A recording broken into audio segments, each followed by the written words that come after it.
Instead, you might become the target. Tiger, being hit up, tricks the trade, needs one more hit, but there's going to be bashes coming out. Thompson moves across and does secure it. You have vision, but even with the corrosive haze, this hero has so much armor, it's ridiculous. The armor and no-tail behind him, just saving him, right? And it's funny like how many trades are happening here, but because of Wisp and Omni Knight, you don't really see a lot of kills. Like they've been fighting for a solid 3-4 minutes now. But who's winning this? What do you think? Who's that forgotten snake in the jungle, chilling? 130 CS, there is 6k net someone worth. slithering around and getting close to that Manta. And then if I ever look at mid, I'll give credit to mid one. He's caught up a bit, okay? Now that he's not stuck on the lane, he's starting to get gold, but he's going for this Battle Fury to try and race Mike. And I guess the difference is that he's an independent carry, whereas we talked about like Liquid's complementary lineup of give Snake Lady everything she wants. Well, he's not completely alone. He does have Omni Knight, he does have ET Natural Order as well, so he will be buffed up a little bit by his teammates too. But nowhere nearly as much as Mickey, obviously. No, and then there's also that awkward interaction, right? Battle Trance versus Mickey's. Also bot. Mid one. They got him. Curse Ground is going to actually pop at the low side. If they continue to pursue mid one, they will kill him. Not only does Taiga save him from mid lane, but he also relocates him into the fight. I'm actually pretty sure he started relocating him before the fight even started mid lane, so it was like one of those perfect scenarios for Liquid. It's the one where Liquid is saying, like, Tiger, like, no, this was all planned ahead of time. This is the strategy, Of course. We intended to do this. Intended the bait and the relocate out, like everything planned out. And as a result, I mean, Mike now, like, getting involved in that kill against his counterparts. Just look at the difference between the Medusa and the Troll in this game. At this stage as well, like, this is the early phase. This Medusa is not going to slow down in terms of farm speed. You are running a tri-core on OG. That's something that has to be also mentioned. Like, you have this Elder Titan that will be strong eventually, same goes for Ricky. Actually, when you click on Seb, you will notice that he isn't going for the, let's call it standard build right now with the Ags. He's going for Yules. Yeah, he just wants to, well, I guess you could say it makes sense when you look at OG's draft, right? Because where's your setup? I mean, you have no reliable way to instantly start a fight as OG right now. It's something we've seen today from quite a few of teams in which they draft this lineup that lacks a first initiator, and they fall back to this Omni Knight, just healing the target that's rushing in headlessly. So that's probably their plan. Solid strategy. I mean, there's only so much of the map that Liquid can run away to. If you just keep clicking towards their base, they'll eventually run out of hiding spots. Diffusal almost completed, by the way, on Thompson. That's big. Bottom lane? Alright, just TP. This is just it. He can't, though. He can't. They're right here. He knows he's dead. He hasn't even leveled the Battle Trance. There's no way they can save him. He's gone. If Seb moved that spirit a little bit closer and a little bit faster, then he could get out, because he actually maxed out the Echo Stomp. It's level 4. It's not something you see all the time on offlane Elder Titans too. No, usually they just want to punch people in the face constantly, but he stopped it too. And Insania, he tried to swap out, but it was just not going to work. Level 1 never swap is a pitiful range. Really need Thompson to get involved. He does now have the Diffusal, so this should start to be their go time, right? You got the Yules on the ET, you got the Diffusal on the Ricky. This should be where OG can fight. And this is a good move from Thompson as well, but they do have sentries, at least 2 of them top lane, and he might get scouted. Oh, yeah, very unfortunate.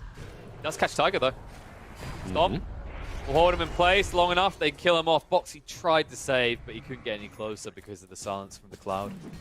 Yeah, the sentries were good, but not good enough. The Diffusal on Ricky is just way too strong for a Wisp. Well played by Thompson. And that's kind of his job in these games, right? Like we talked about the effect of the Omni Knight. It goes both ways, right? With the IO and Omni, both teams crucially need to snipe out the other. That is Thompson's duty in this game. And more importantly, he can snipe out the Wisp or the Venge as well. I think he has 2 saves that he has to worry about. Vengeful isn't that big of a deal because you have multiple charges of Blink Strike, so if you get on top of your target and it gets swapped, you can blink again.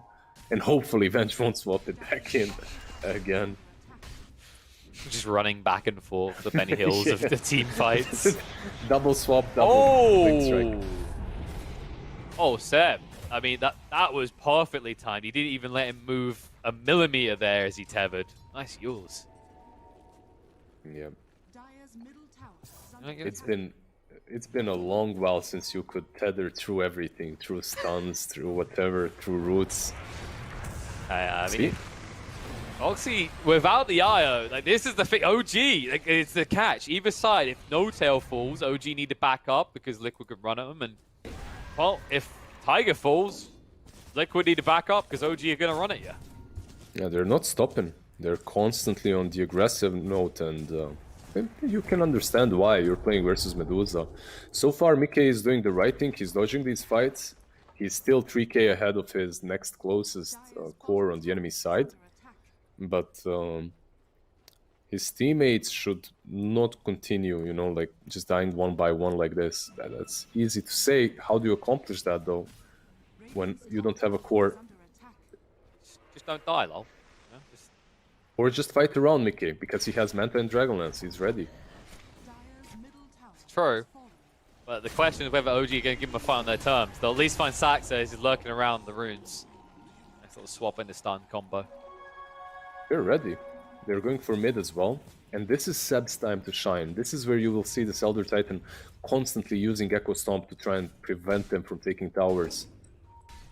And you know, he has the Yule so he can reliably like clip onto them. And that's kind of important here because there's so many ways to dodge out his combo, right? Whether you're talking about the swaps, we're talking about the eye with the movement speed, the slider, how fast he moves, or even if you feel threatened, BK can just press Stone Gaze and run away. Yule's is good on ET for multiple reasons. Mana regen is one of them. The Yule's active, obviously. Well, now it's gonna like Spirit is the useful thing here. Gets vision on Tiger. Insanity being brought low. Smokescreen is gonna go down, but Rupture is out. Thompson able to move away. They have to protect them. Guardian Angel, Purification, everything to try and keep him up. But the Stone Gate is gonna come out. Thompson needs to turn around. Looks on the Tiger. He's thinking Stone though. They're gonna lose the Omni and the Ricky, and Mike, not only finding himself 2 easy kills, will also find the tower. Yeah, he just Manta dodged the... He Manta dodged the Echo Stomp. You noticed that, right? Like Mickey, he just got out for free. That's literally why that fight went so well for them. It wasn't really the most crucial thing. The most crucial thing is Ricky getting instantly ruptured and corrosive haste, so he couldn't really do anything in the fight. But dodging that stomp is also pretty solid because Seb is forced to just use Scissor Splitter them without any effect. Yeah, and we just saw the weakness in the way that OG has to take these fights, right? Like, the moment you react with the Omni Knight combo, the moment you put all your guards up, all Liquid have to do is press Stone Gaze. If they've got Stone Gaze active, it just equals out any advantage you have from now not taking any physical damage. You can't look at the Medusa, you can't approach the Medusa. That's He'll make his way out. They stun too, they but stun both of them. They haven't got the reach. They're going to try. Thompson does go and he catches on the Tiger in the end. Trying to sustain through this, going to be close, but no Scar. He will be brought down. Yeah, so one thing that you have to also keep in mind is that mid one, he's still not fight-worthy. He's not ready to fight. He has the Battle Fury and only now is the Yasha completed. So he went for this extremely greedy method of playing with the Battle Fury first, which will eventually make him into a pretty solid win condition. But the problem is right now, who's trying to push to the win? Thompson in trouble here. The Rupture is still active. They'll scare away the Curse Crown. Nice dodge out before Box could initiate. Thompson will live. Barely though. Oh, no, nice attempt by no. Insania. Yeah, it's not enough damage. And they go straight into the pit. Why? Because Ricky is on 10% HP. You know that he needs to go to base. So you have Slardar, you have Venge. Well. Yeah, exactly. Like, look how fast this is fallen. Not at all. I mean, they're going to try and respond. They need to be quick. They have not got the GA for 20 seconds as well. Troll's going to head in. He's going to be rooted up, though. Only Grace to just purge it off. Moving in with a stomp. Coming out onto 2. Koikfa. Maybe they want to get through him first. Maybe they want someone bigger. They're going to chase on a quick, but Earthflow throw is good. BK forced to throw out the Stone Gaze. This is going to be good enough. Saxa is going to live through this and bring down the Bloodseeker. Gets in the Shadow Realm just in time, but the Yules completely cuts out Mike. Now they're not Stone, they'll try and turn around. Thompson takes too much Stone. GA's going to come up perfectly timed to save them. We'll keep them alive. They'll turn around. The burst through Insania is going to be brought down. Mike's going to be safe for the moment. Mid one chasing in. We'll get the missed chance out. Medusa does have the MKB though. She doesn't care. Mid one. Storm's going to be there. It's good enough. It's a rampage for mid one. They turn the fight around and they will secure a Roche alongside it. Damn. All right, so Fogged is smiling right now. I'm telling you, he's watching this game, he's smiling, and he's like, I told you, fools. I told you. I've been telling you the whole time. That's why this goddamn DT is so strong. Obviously, Troll played it well. Omni Knight, pitch perfect Guardian Angel. Same goes for Heavenly's Grace. But man, like ET, it's a hero that you can't do Rosh against, even when you have Vengeance Lardar. Like, if he's alive, he will use those Astral Spirits. He will scout you out. He will stomp you. He will prevent you from taking that objective so easily. And the Natural Order as well allows Troll and Ricky to just go ham through them. Really, really well played by the entirety of OG. Yeah, min-maxing to the extreme. I mean, being an ET in that type of choke point is just a dream. And Seb, he definitely delivered. I think the type of smile you're referring to the folks got is one of those Willem Dafoe smiles, you know, the kind of green guy. Ah, yes. Followed by a sad face because he realizes at this rate ET might get nerfed if people notice this too much. I think ET is in a safe spot. Like, we haven't really seen him way too many games. He's not really that broken.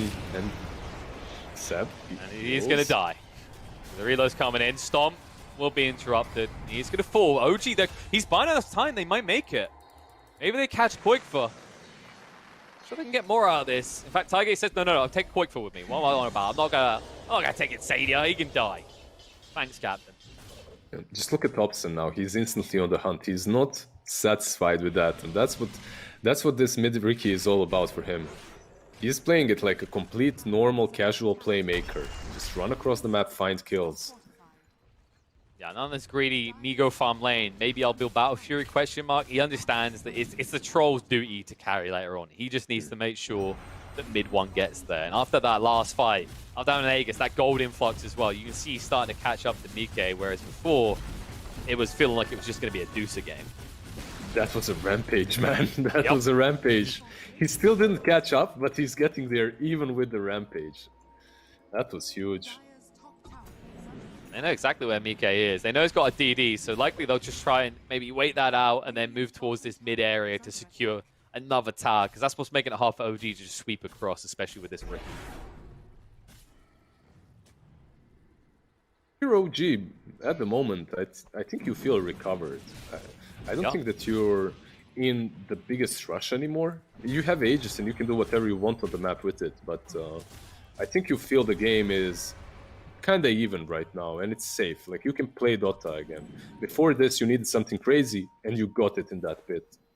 And you're going to have some big advantages coming your way. Not only having that Aegis now to play confidently around, it's the fact that Seb almost has a Heaven's Halberd complete as well. And now they're going for kills. Moxie has been found. Will fall. They need to get out quick, and they know it. This might be the moment where the tower goes down, especially when all of OG's members are in that mid lane. And that's the problem of this one core lineup, like you said. You can consider Slardar sort of a core, but same goes for Bloodseeker. But the right clicker, the real damage dealer, is the Medusa. And if you just buy a couple of halberds versus her, then the damage is non-existent. Doing that Deuce, she's going to show her face. Mid one is going to chase in, the root's going to come out. He realizes they don't have the control, so he's going to back away. The Rupture's going to be thrown out, though. Keep mid one steady in here. GA, they don't want to give over that first life like this, especially with Slardar coming up in a few seconds. The swap a little bit too late, as the Rupture has ran out, but they do get rid of that Aegis. Terrorize, not good on the man to dodge. They're going to silence him up and try and chase him, but with the Heavenly Grace on him, it would be a Heavenly Disgrace to try and chase him. Really well played by Liquid. They got rid of the Aegis right there. That was still on, I believe, for a full minute 20 seconds at that point. So, breath of fresh air for them as they can perhaps maneuver across the map, make a smoke of their own, and go into a fight.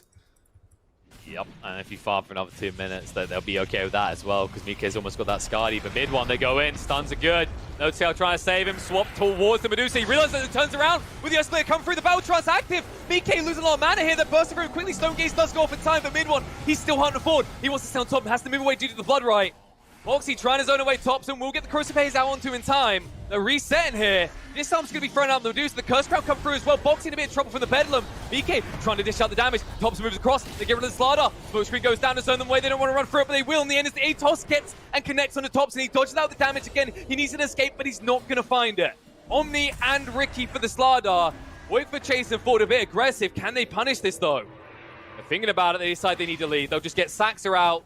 They'll cut their losses. They'll save the big cheese as they do get Troll and Seb out.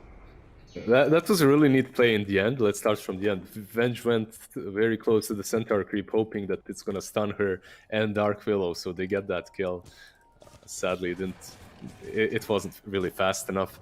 But yeah, a crazy teamfight coming from both of these sides, right? Like Medusa using her Stone Gaze, proving that Troll, even though he is strong, he's not strong enough to deal with that. And also, OG after this fight will understand the priorities. I'm sure they knew it before as well, but from this point onwards, probably Medusa won't be your instant go. If you get rid of the Venge, if you get rid of the Wisp, the game becomes so much easier for them. Yeah, it's that case that now they have in the Heaven's Halberd, they have a way of waylaying the Medusa and sniping out those supports now, right? Like that should be where the shift comes from, that they have that online.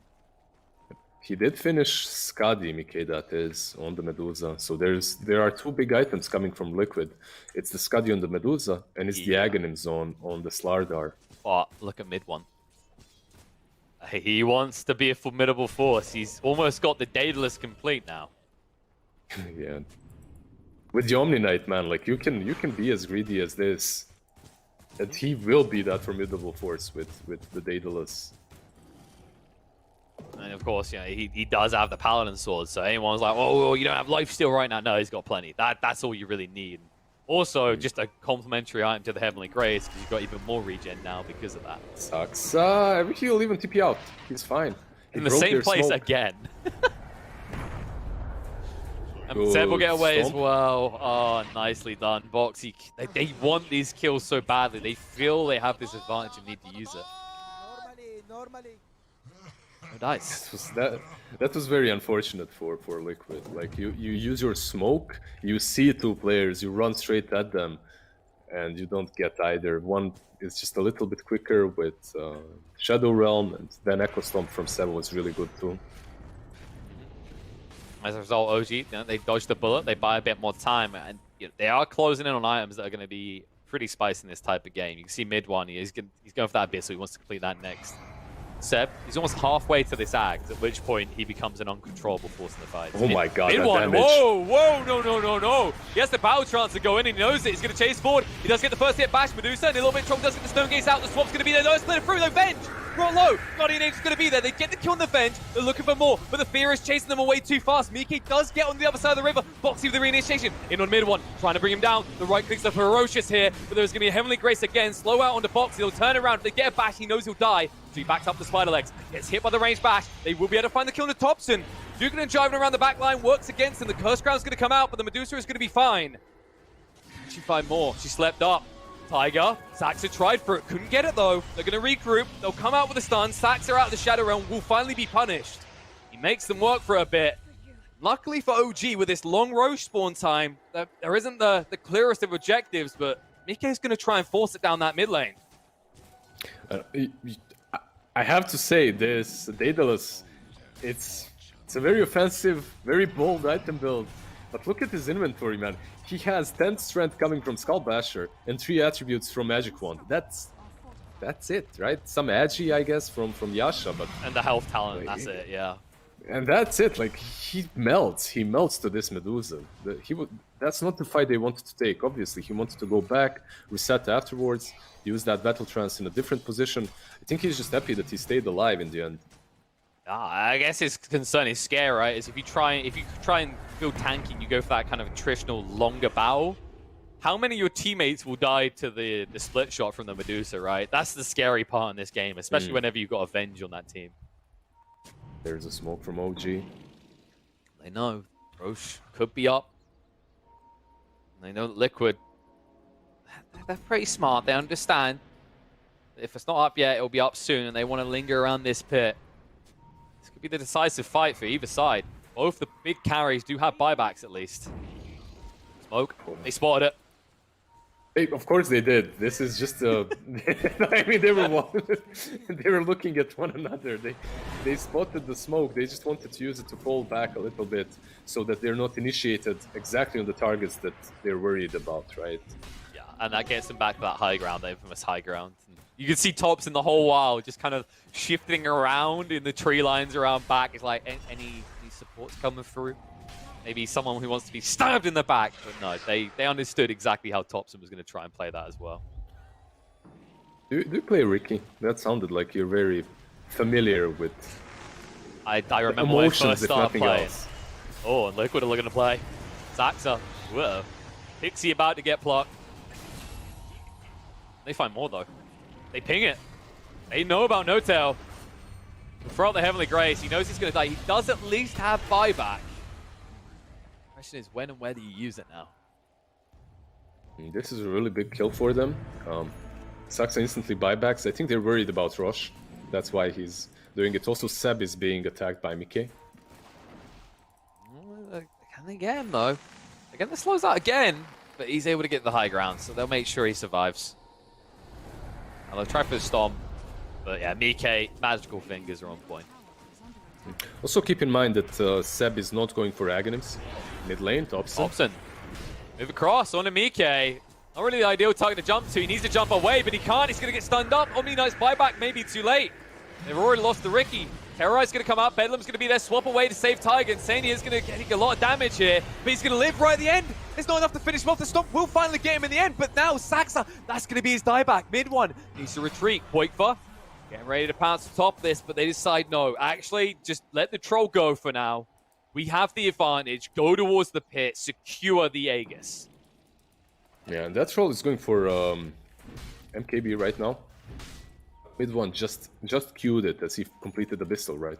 Meanwhile, if you look at Mickey, he's one step ahead.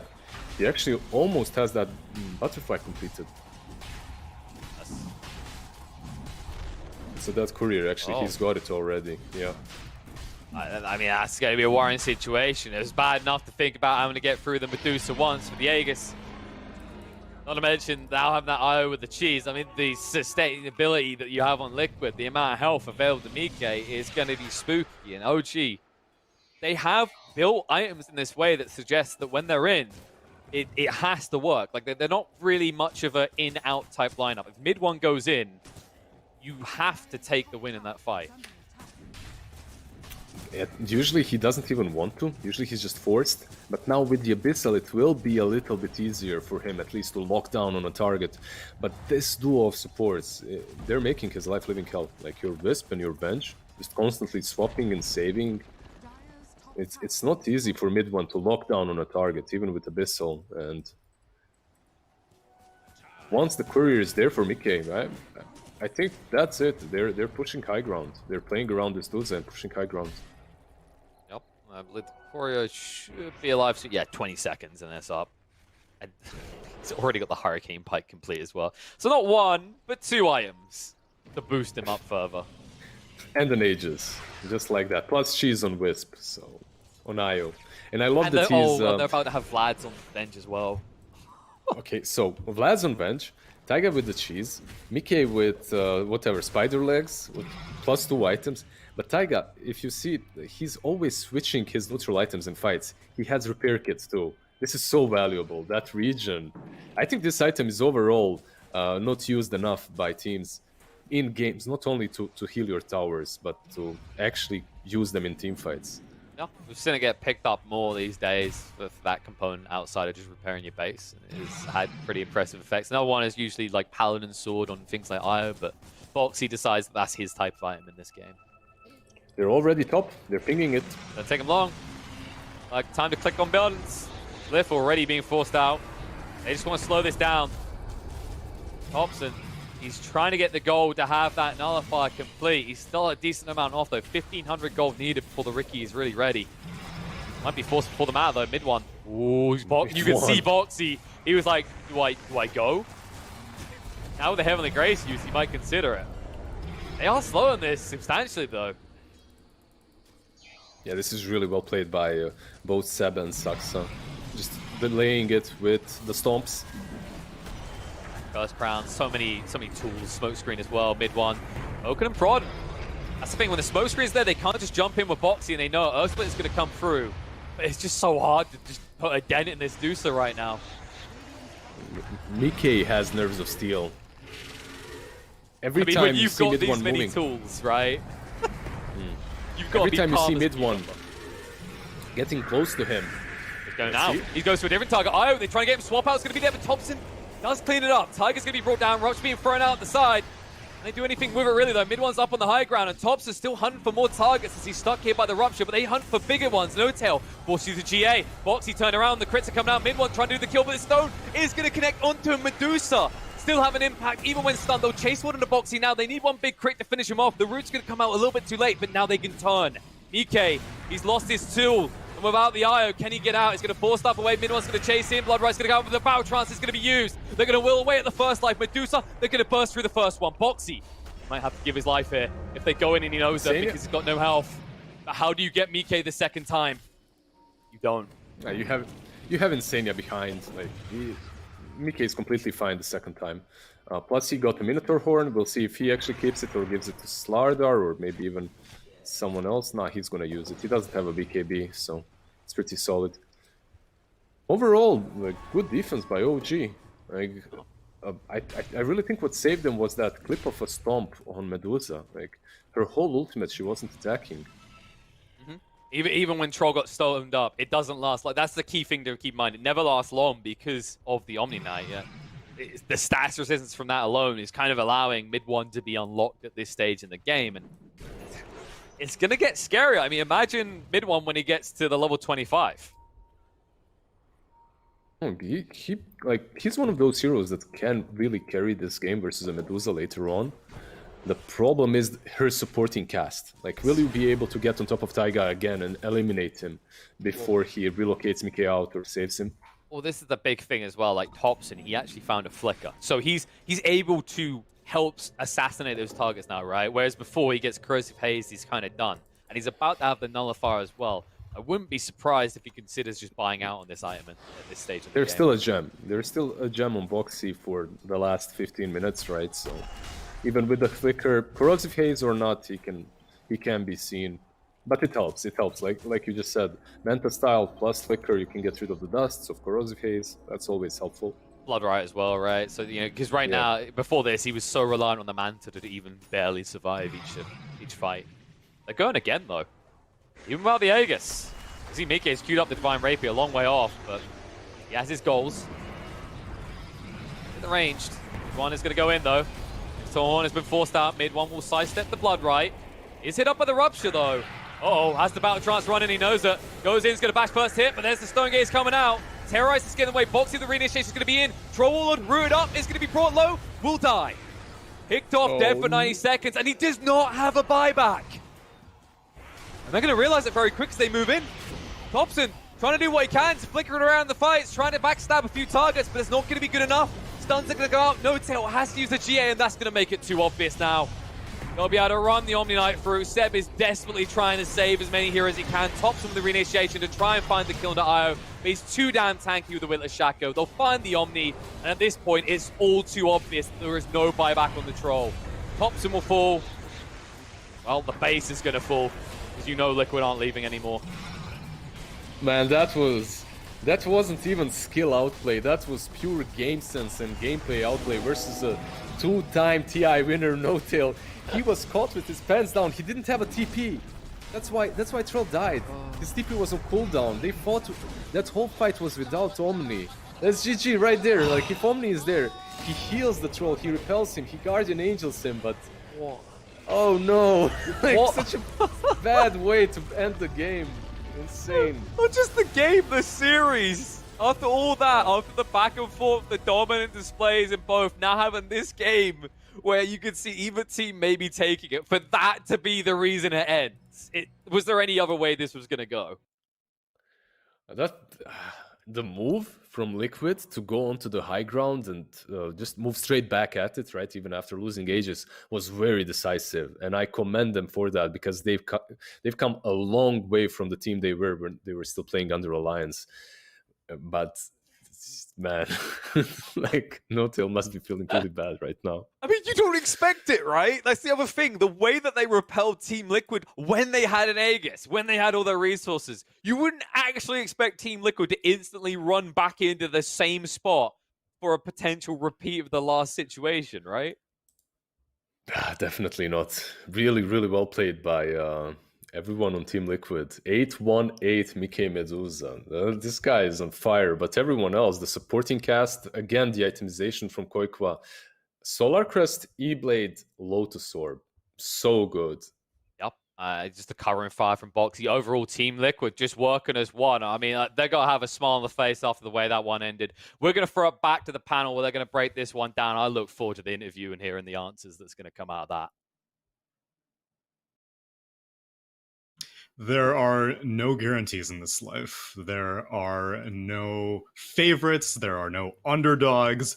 Here in the Epic League, everything is cutthroat, as now Liquid have the same tournament score as OG, which is wild to think. If you've seen the beginning of this tournament, if you've seen how OG have been playing, now you got to be paying attention to how Liquid are playing. You got to be paying attention to a fantastic performance from them. 2-1ing OG. Trent, I asked you to advocate for them, and boy, did you deliver. Yeah, gonna bounce back. Well, I'll just say I'm glad that we got a more compelling sort of game there, where it felt like both teams kind of got through the laning stage, sort of had what they wanted, and I don't know. I feel like we get to actually watch some pretty interesting team fights and just like really good like macro map movements and everything, and some real strategy coming out compared to like game 1 and game 2. Of course, there's strategy and like dominating the early game and stuff like that, but it's there was no real tension in those first 2 games. This one you could really feel it.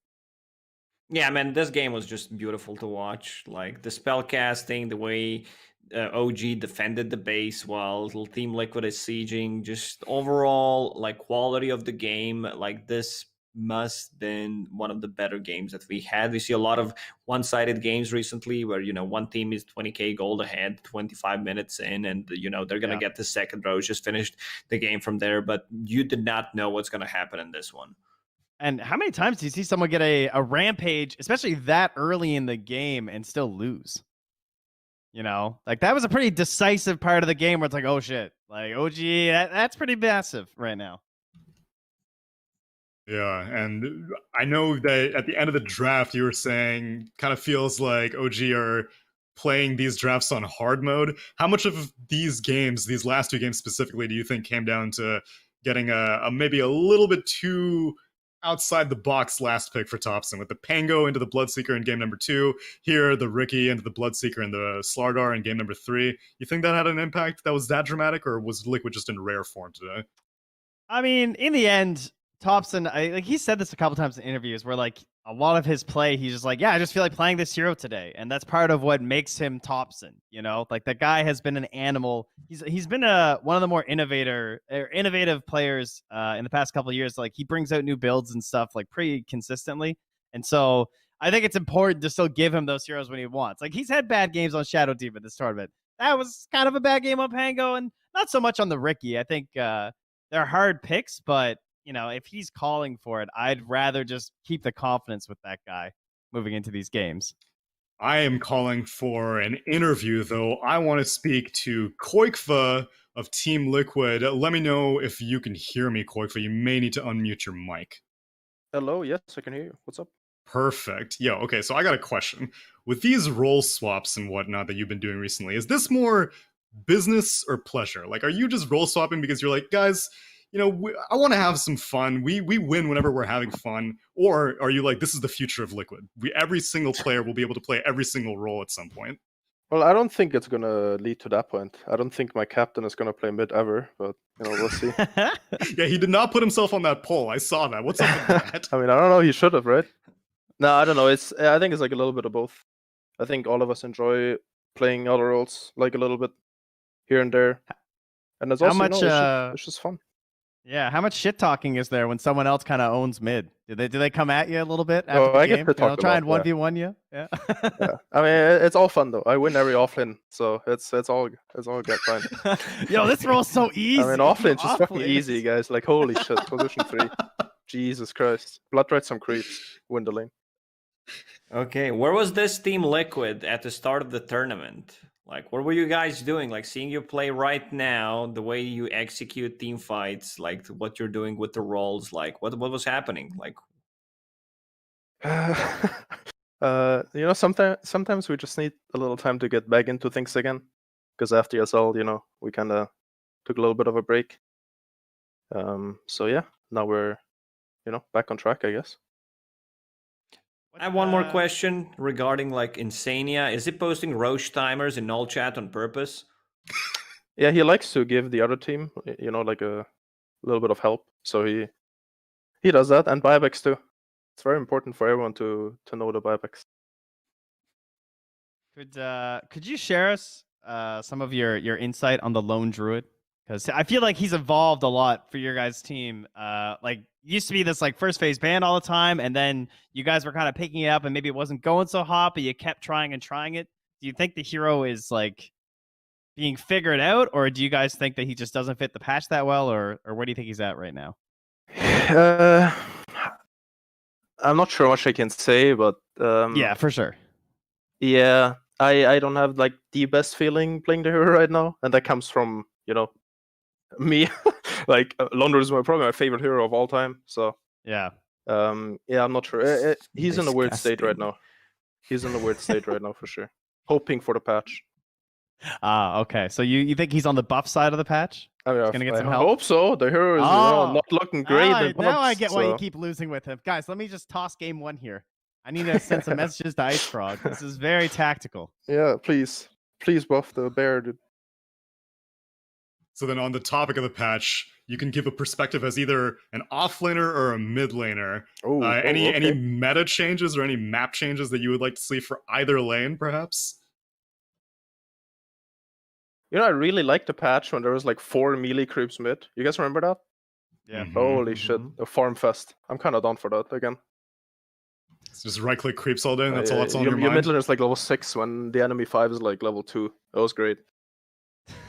yeah, for the mid. It was great. No, I'm not sure. I think Dota's pretty balanced right now overall. I would probably like to see some, just carry matchup changes and some like hero changes. But map changes, I'm not too sure about. All right, no rush. You guys seem to be getting a pretty good handle, seeing as how you've won your last 3 series, and looking forward to your next 2. It's going to be versus Mud Golems and Nigma. So congratulations on this win. Let's see if you can keep the streak going. Thank you, guys. Thank you. Thank you. Thank you, Quanquan. Bye bye. Bye bye. Koikfa Liquid's one of the cores. I don't know what lane he's a core, but who knows where he will settle as things move on. But it seems like there's a good trend going on. Liquid have found their groove. They were not in the groove at the beginning, as Lacoste had mentioned to Koikfa, and whatever they're doing seems to be working right now, Trent. Yeah, they just they're looking solid. It's kind of just getting back into their groove. Teams they fall out of the grooves, they come back in. But for now, things looking good. And just another lovely interview. I'm loving these post series interviews with all the players. It's nice to get some of that personality out for you fine folks. Am I right? Well, yeah, we learn a lot. Some of the players don't want to talk too much. Some of the teams just have a sacrificial goat where there's always one guy who's doing the interviews. But we want to know about the rest of the guys, see how they are feeling, how they're feeling about the game, and Koikwa delivered more than I expected. That whole series delivered a little bit more than I was expecting, sure. Because I think most people who are tuned in right now, they're like, yo, where's the secret Nigma game? And then they tune into this game and they're like, this is actually pretty damn good. But we won't keep you any longer. It has been a day of 2-1s. We will see if Secret Nigma continue that trend, as we still have one more series here at the Epic League.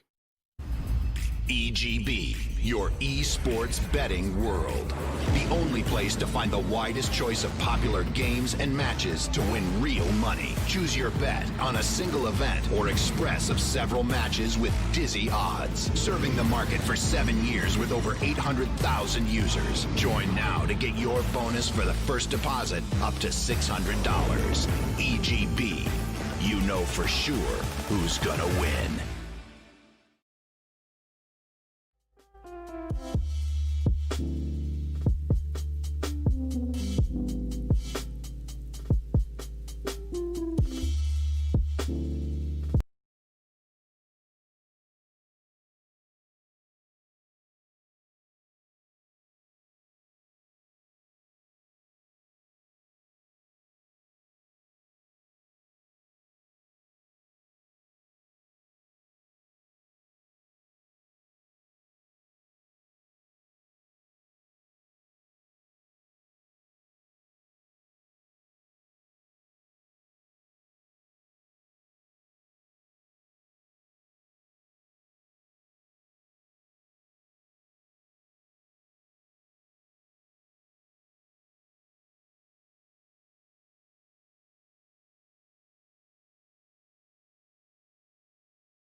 We good?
I mean, I guess we can end the break. It's like the end of the day. Everyone's like, I mean, Secret Nigma, whatever. You've seen it once, you've seen it 1,000 times. But I guess we'll give it to you. It's been the end of the day. A lot of Nigma fans are like, yo, why are they always playing at the end of the day, every single day?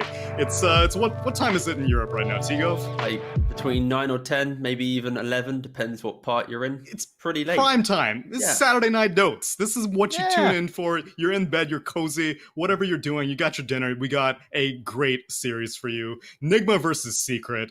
And it's rare that I look at a Secret lineup in a tournament and I'm like, I don't think they're the favorites in this match. I look at how Nigma's been playing recently. They have been going wildly out of the box, and they've been making it look good every single time. Tigov, I'm more than willing to hear what you were so baffled at when I say that. You can justify it. I'm all ears. All right, Tsunami, I'm gonna link you one game, my brother. All right, and then after that game, you can. Is this a Dota 2 Pro Tracker game? Is this a pub game or is this a real game? You can recount your words. Sir. Okay. All right, it's on Discord. There you go.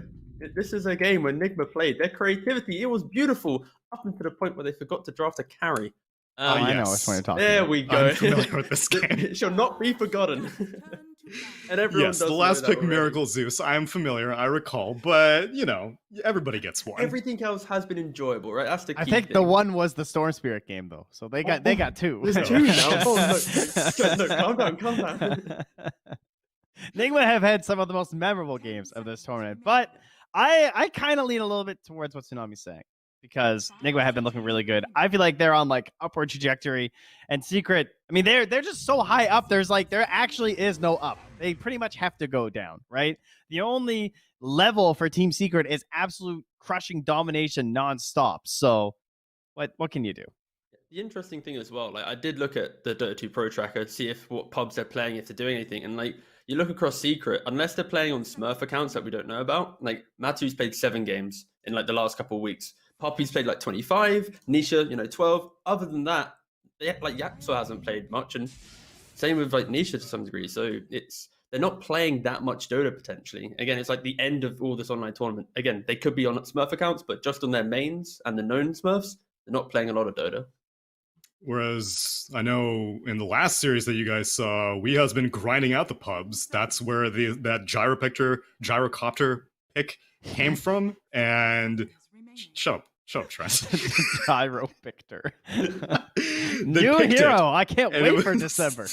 and it was gyroed, and it looked good. And Nigma who really brought this Omni Knight to prominence, Tigov? Because over the last second half of this tournament, or second half of this group stage, this hero has gone from like completely irrelevant to first phase instant pick material. So technically, Mud Golems were the first team to draft it with the Sven and the Omni Knight. Then Just Error played it, and then from there it kind of snowballed on. But the issue is, like, were they the first team? Did they steal it from a scrim? But in terms of the Epic League and the first official match, it was Mud Golems who were the originators. Okay. That was a good pop quiz. Oh, I passed that one. The real You're answer, still I on think, is thin China, ice right now. if I'm not mistaken. Oh, no. Okay, Pretty, now pretty we sure got they've been on this for like weeks. my boy Trent did the extra credit. You got to get up early, you know, Oh, catch no. those games. Trent, don't do that to me like this. Regardless of who Really picked it first, it has been refined for sure over the last few days, and a pairing that we don't see particularly frequently is Faceless Void, but Nigma opted for that in their first phase, and Secret took away the Sven, and they're going to pair it with a Mirana. Yeah, Mirana over the Venge, I guess, would be the other kind of standout, right? With the swapping saves for the Void. Then again, Venge and Sven is not a very good lane. Like, you don't get a lot of like game-long benefits from a Venge pick. No, not at all. It's more interesting that they've put the Mirana into kind of as a response, right, to an Omni Void, right? Like, you don't see it as like an instant hard counter, right? And it's more about, I guess, the pacing of the game, where you're gonna have just like easy layered stuns and the ability to just non-stop go aggressive. Maybe I think that's the reason behind it. I think it's just like she's super versatile right now too. Yeah, they have 10th pick, so yeah, the idea of the 4 or the mid Mirana is a little bit too strong right now. That has rose a little bit, actually. Surprising, because I think Mirana as a hero is kind of a little bit off, but the fact that we have seen it put into that mid lane, especially I think Sumo played it a couple times. They've played it in China as well. There's my extra credit. There you go. Very briefly mentioned China. Okay, fine. Yes. It makes you sound really smart. You know, I just drop it. You know, every in once in a while. China, they had a 90-minute Techies game today. Yeah, who actually won that game? Oh, yeah, I did hear about that. Yeah. It was Elephant. Did the Techies team win? Wait, Elephant No, they did lost. win in the end? Elephant won. Yeah, all right. Yeah, because the Omni Knight two was techies, I assume. Yeah. It was like Zeus, Techies, and Omni Knight. And then the Omni Knight had Ag, so he kept the Ancient alive. The Techies just kept sending mines down lanes, and the Zeus, Zeus. Yeah. So, very annoying. Oh, Luckily, we didn't have that creativity here. We didn't have Techies pickers, so we're in the clear. No, thank God. In fact, there is a modicum of creativity, which is why I'm surprised that, like, I'll look at a Faceless Void, and usually the first thing that comes to my mind is, oh, okay, well then you may need to worry about an Invoker. But Nigma have not played Invoker at all, aside from on Kuro. So, true. Yeah, so I'm curious, like, who's going to be Wee's hero to put damage into this Chronosphere? I think Invoker's still a pretty good call, though. It's really good with Void, and it's really annoying for a Sven. Like before BKB, just like the constant control and just ruining his team fights. Disengage potential if he pops God Strength and the fight hasn't really sunk in yet. I think it's a worthy ban. It'll be interesting as well because there's also value for Secret to potentially have the Invoker. Like we haven't mentioned it a lot, but the Tornado Dispel as well, that can come into play. And just the idea of like Deafening Blast, EMP, etc. It can annoy the Void. So we might be seeing them just block pick it potentially as well, if they value it, right? Don't forget everyone's favorite big AoE Dispel. The Brewmaster. Oh. Sorry. Have we reached that part of the patch yet where they're willing to bring it out? No. Can we get Not there? yet. No. Be a cold day in hell when he makes a reemergence. Pugna, however, slightly more viable. I'm just mainly wondering, like, have we found an answer to the Omni Knight yet? Because it doesn't seem like I've seen a variety of attempts, I suppose, but I haven't been like, oh yeah, that makes Omni Knight useless. I haven't seen it in the lane. I haven't seen it like in terms of itemization. I haven't seen it in terms of heroes. It seems like this Omni Knight pick is just proving to be very, very difficult to shake.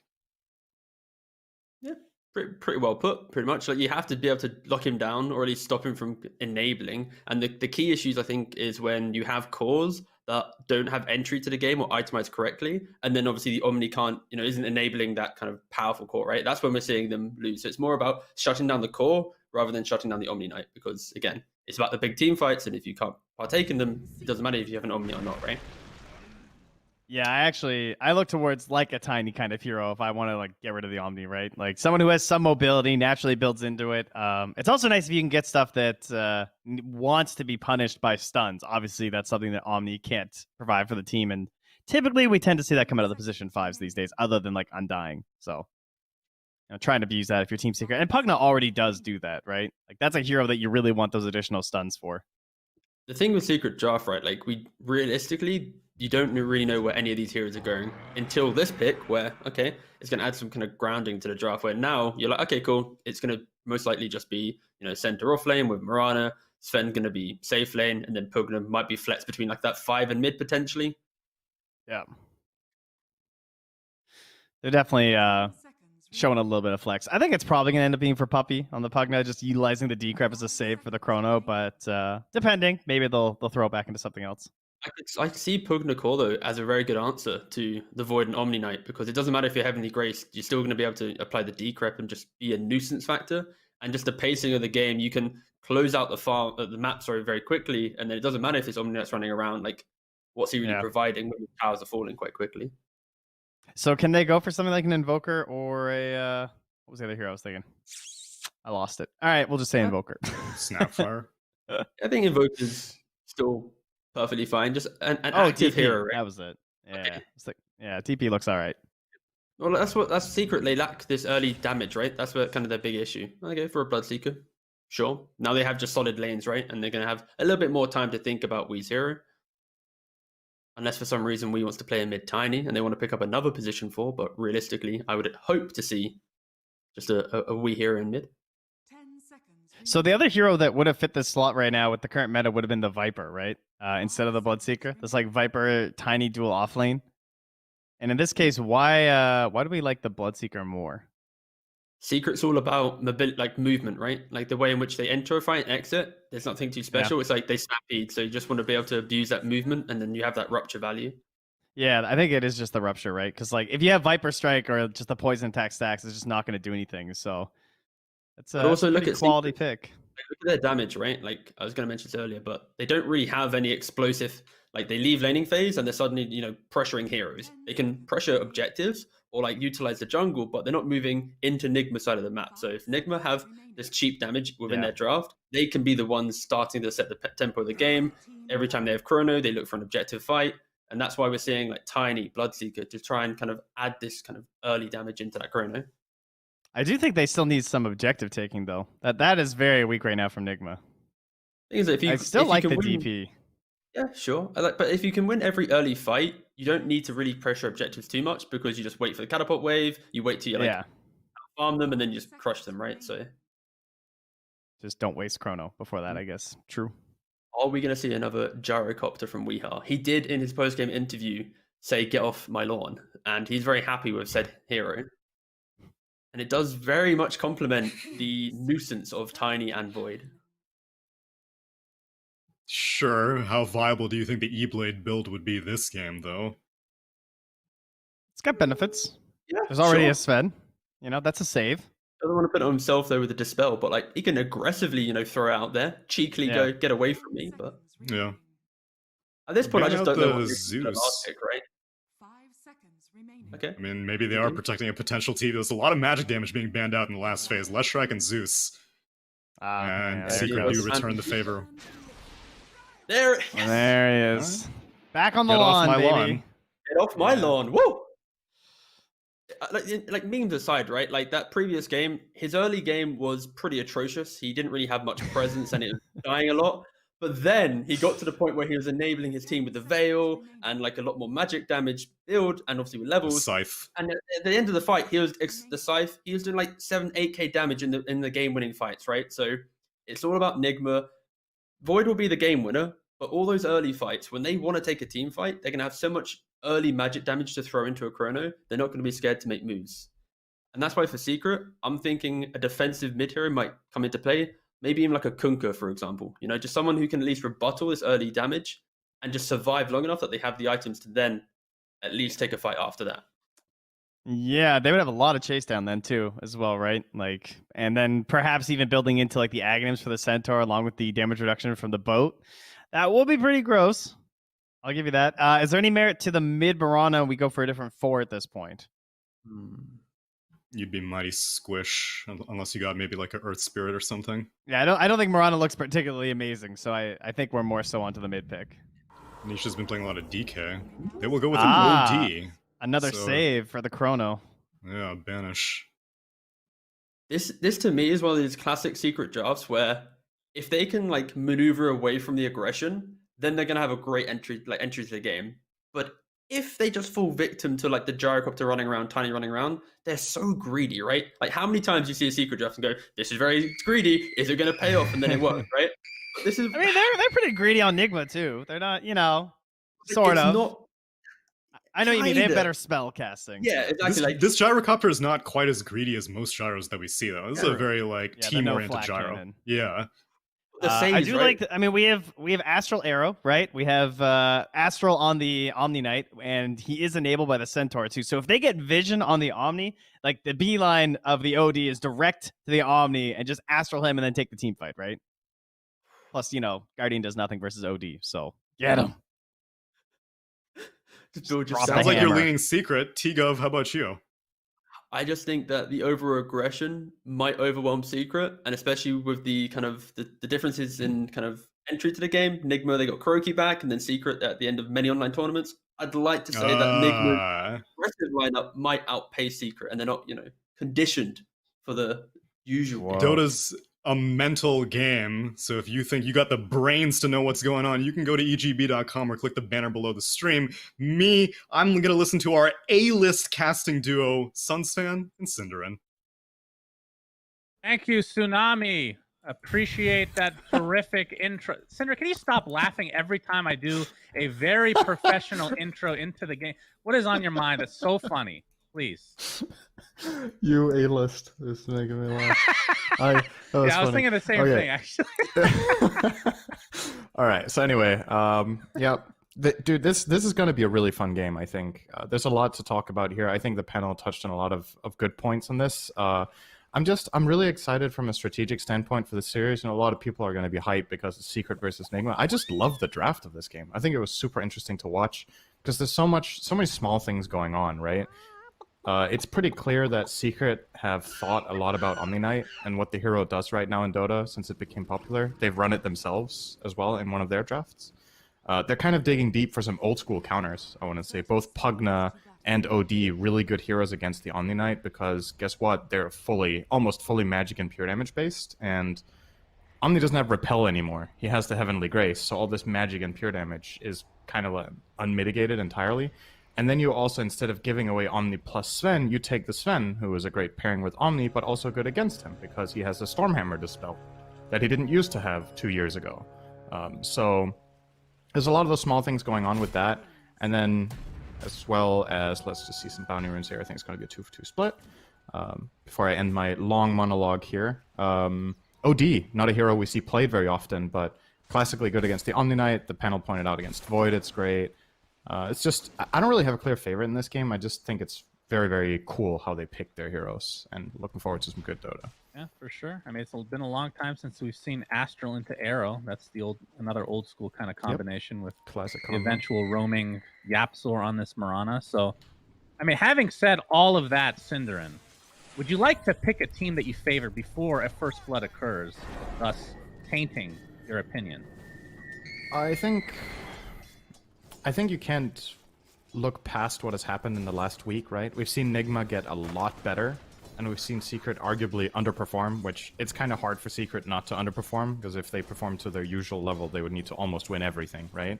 Mm-hmm. So as soon as Secret lose a couple of games, it's quote-unquote underperforming. But just based on power level going into this, I would say Nigma is my favorite, unless I see them clearly outdrafted in a game. So since I didn't have one here, then if you force me, I'll take the Dire. But I love the Secret draft. I think it's cool, but I don't know if it's much better than what Nigma have to offer here. Time will tell, young man. I mean, we should also mention that right now this is the group stage. Nigma is third, and Secret is right behind them at fourth. There's only a few days to go. So we're going to see a toss in the bot lane. Bloodright connects onto both. But going into... I haven't actually looked at the format because it hasn't fully updated, but I believe that 5 through 8 are lower bracket. 1 through 4 get upper bracket, and then 9 and 10 are eliminated from the tournament. So the fact that, I mean, I think Nigma they're not 100% secured top 4, but they're in pretty good position. Secret, they're almost even on games, so they're right on that threshold, but right now they are sitting on 4th. So very important series for both, nonetheless. Yeah, and I think who's likely to get first, I actually need to see, because we can, Viking we can is up theorize there. We can theorize a little bit about what the potential matchups could be if it's first versus 4th and second versus 3rd, as it usually is, unless you let the first standing team choose their opponent. It would be Viking in first place and Virtus Pro in second. So 2 very powerful teams right now, which is awesome to see, right? It's kind of, both of those teams have, relatively speaking to these teams, have newcomer players. Viking, we keep talking about them as the new squad. Eventually, you're not the new squad anymore. I mean, they've been competing at the tier 2 to tier 1 level for quite a while now without really making that big breakthrough. But they seem to be steadily claiming more and more games, and now they're on top of a big group stage with all the best teams there. Yep, for sure. I mean, this patch has been going on for a while. But what are we, 2 weeks away from well, it's a new hero, but we assume there's a balance patch as well. How disappointed would you be if there's no balance patch to accompany the new hero? I think that kind of goes hand in hand at this stage. But everybody's super excited about that, obviously. But still seeing some new things, like you talked about Blast from the past with the old OD, a lot of cool combos that they have here, potentially. As GH is making his way to the mid lane, has the Avatos available. We'll toss back into Weehaw with that Rocket Barrage doing massive damage. And Weehaw ends up getting the first blood as a result. Puppey a little bit too late. Either way, Puppey wouldn't have really helped in that case. No, it would have just made things worse. True. I mean, that's a good point too, right? As much as we talked about the magic damage that Secret have into GA, the Decrepify defensively in this game is just not very good. It's good against Void, and that's pretty much it, right? Tiny, Gyro, and Bloodseeker don't really care very much about the Decrep. They're gonna get their damage out regardless, and some of them even doing more. So Puppey has to be really careful. It's great offensively, though, for some of his heroes. But that's often what will happen when you pick Pugna this relatively early, right? The Pugna was 3rd picked, I believe, by Secret. So Nigma obviously saw opportunity. Damn, we are doing a lot of damage here, but now he might have gone too far. Perhaps. We got the Nether Blast to come out. Weehaw gets Decrepified now. Not able to attack as a result. Kuroki was here, of course, with Heavenly Grace available, not even needing to expend it, though. Yapster looks to be going back to that top lane. Let's talk about my boy Centaur, Zai, one of the best Centaurs in the world, if I do say so myself. He Out of all 2 people playing it? Cinderin, you know, remember back in the day when Not true. That was a joke. The hero's good sometimes. Okay. Thank you. I mean, now that they've reverted him to his original self, of course he's going to be good. The only reason he was...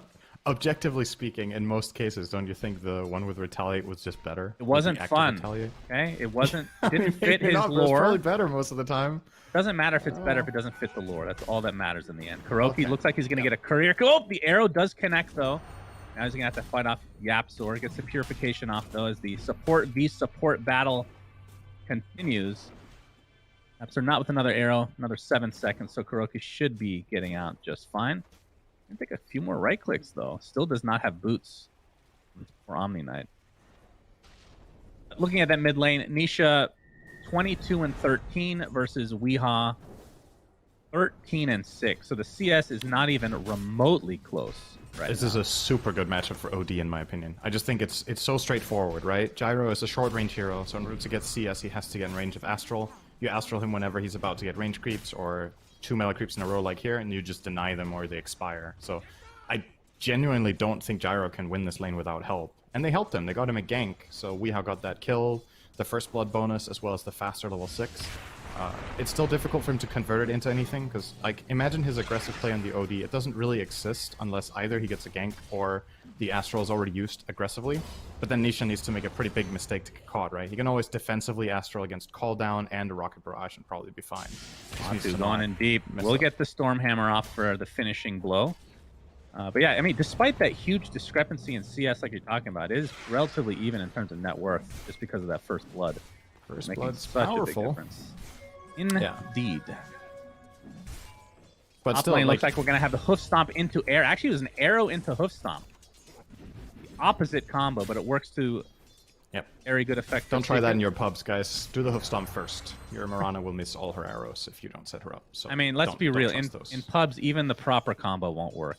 I mean, you need to actually communicate with your team without being toxic, and that's pretty difficult to do. In pubs, your position 4 is a techies every game, or a pudge, so you wouldn't have the arrows. Pudge, the classic. It's true. Puppy's in trouble. Puppy is probably toast. He is being tossed, and he is Ouch. dead.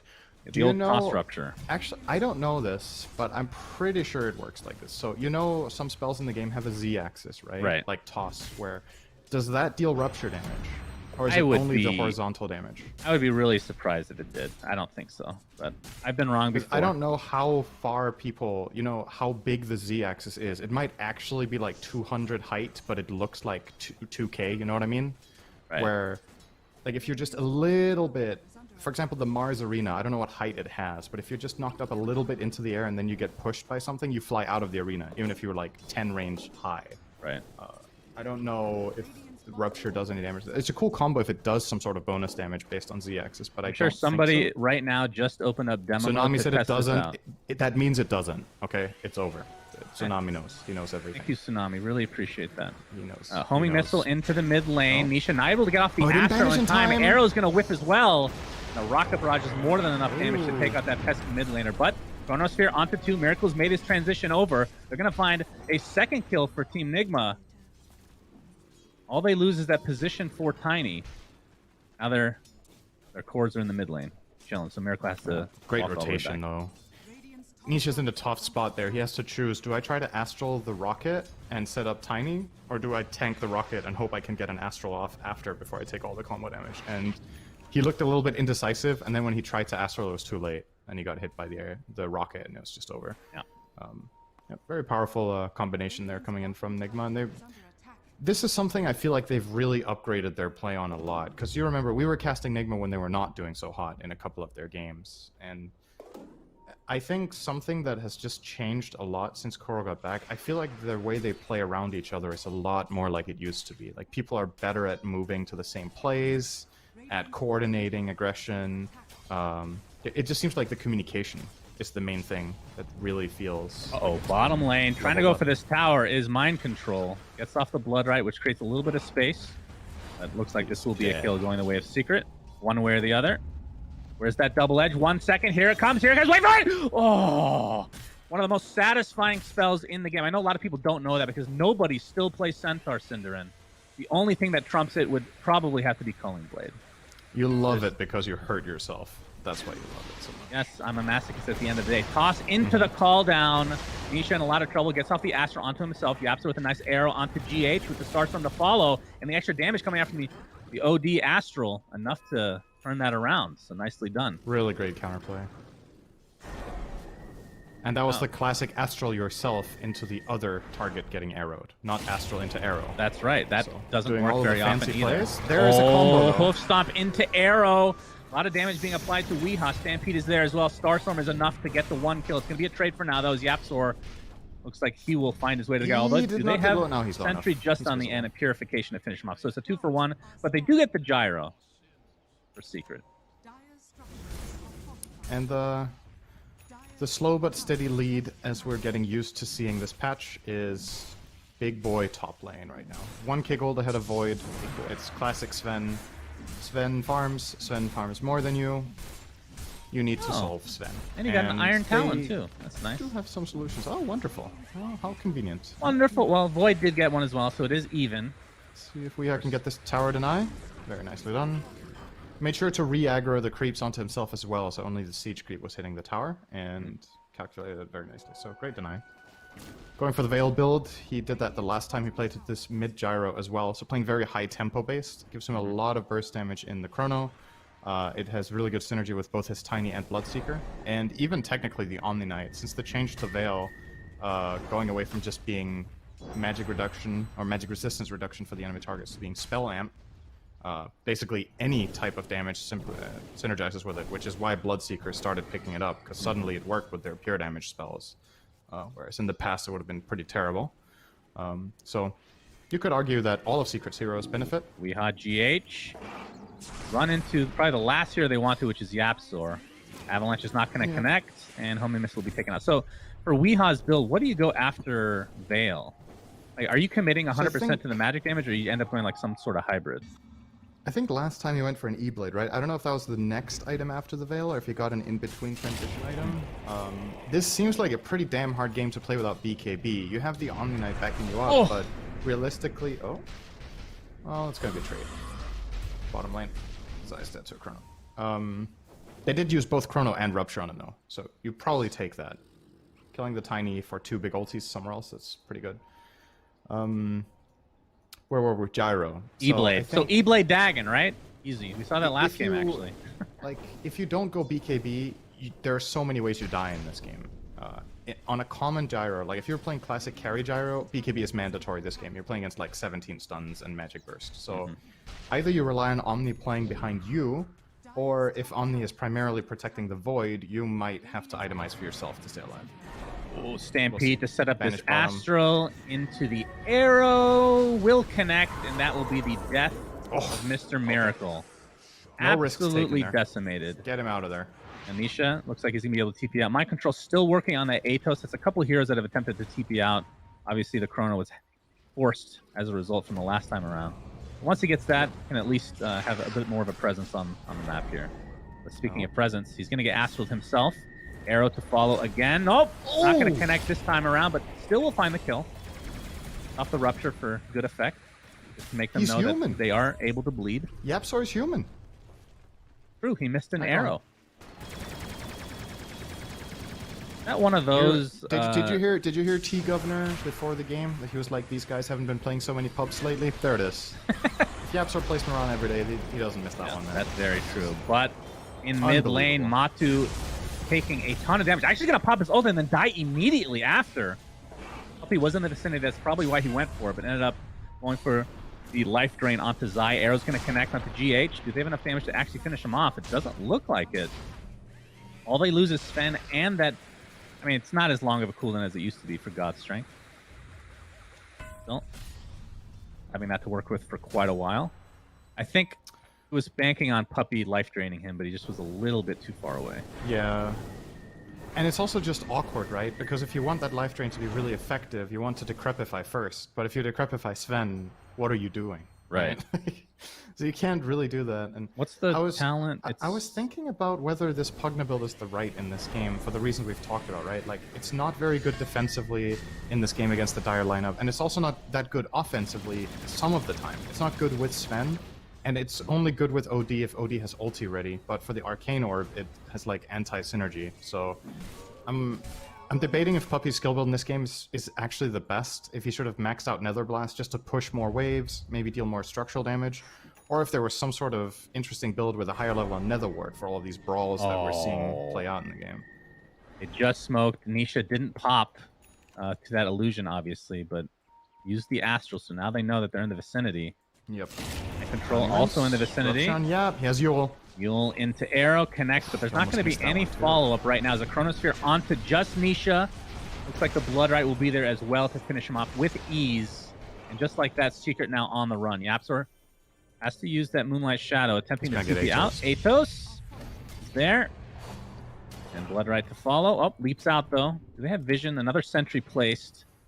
Oh, wait, what? What?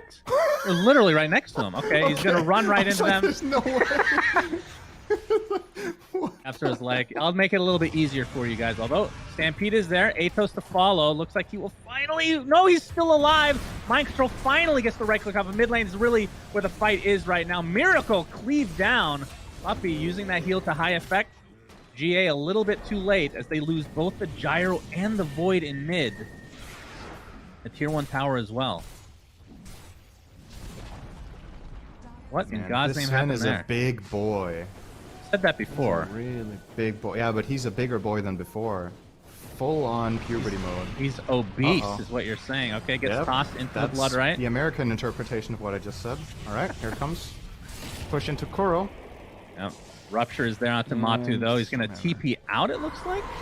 Yep. Oh, Sandy's Eclipse not enough to take out Kuroki. Of course, that is just a position. He only had 2 charges on the Eclipse counter. That is really weak. That's true. Not enough in the tank there. Even with level 4 decrep, that did not did not get the job done completely.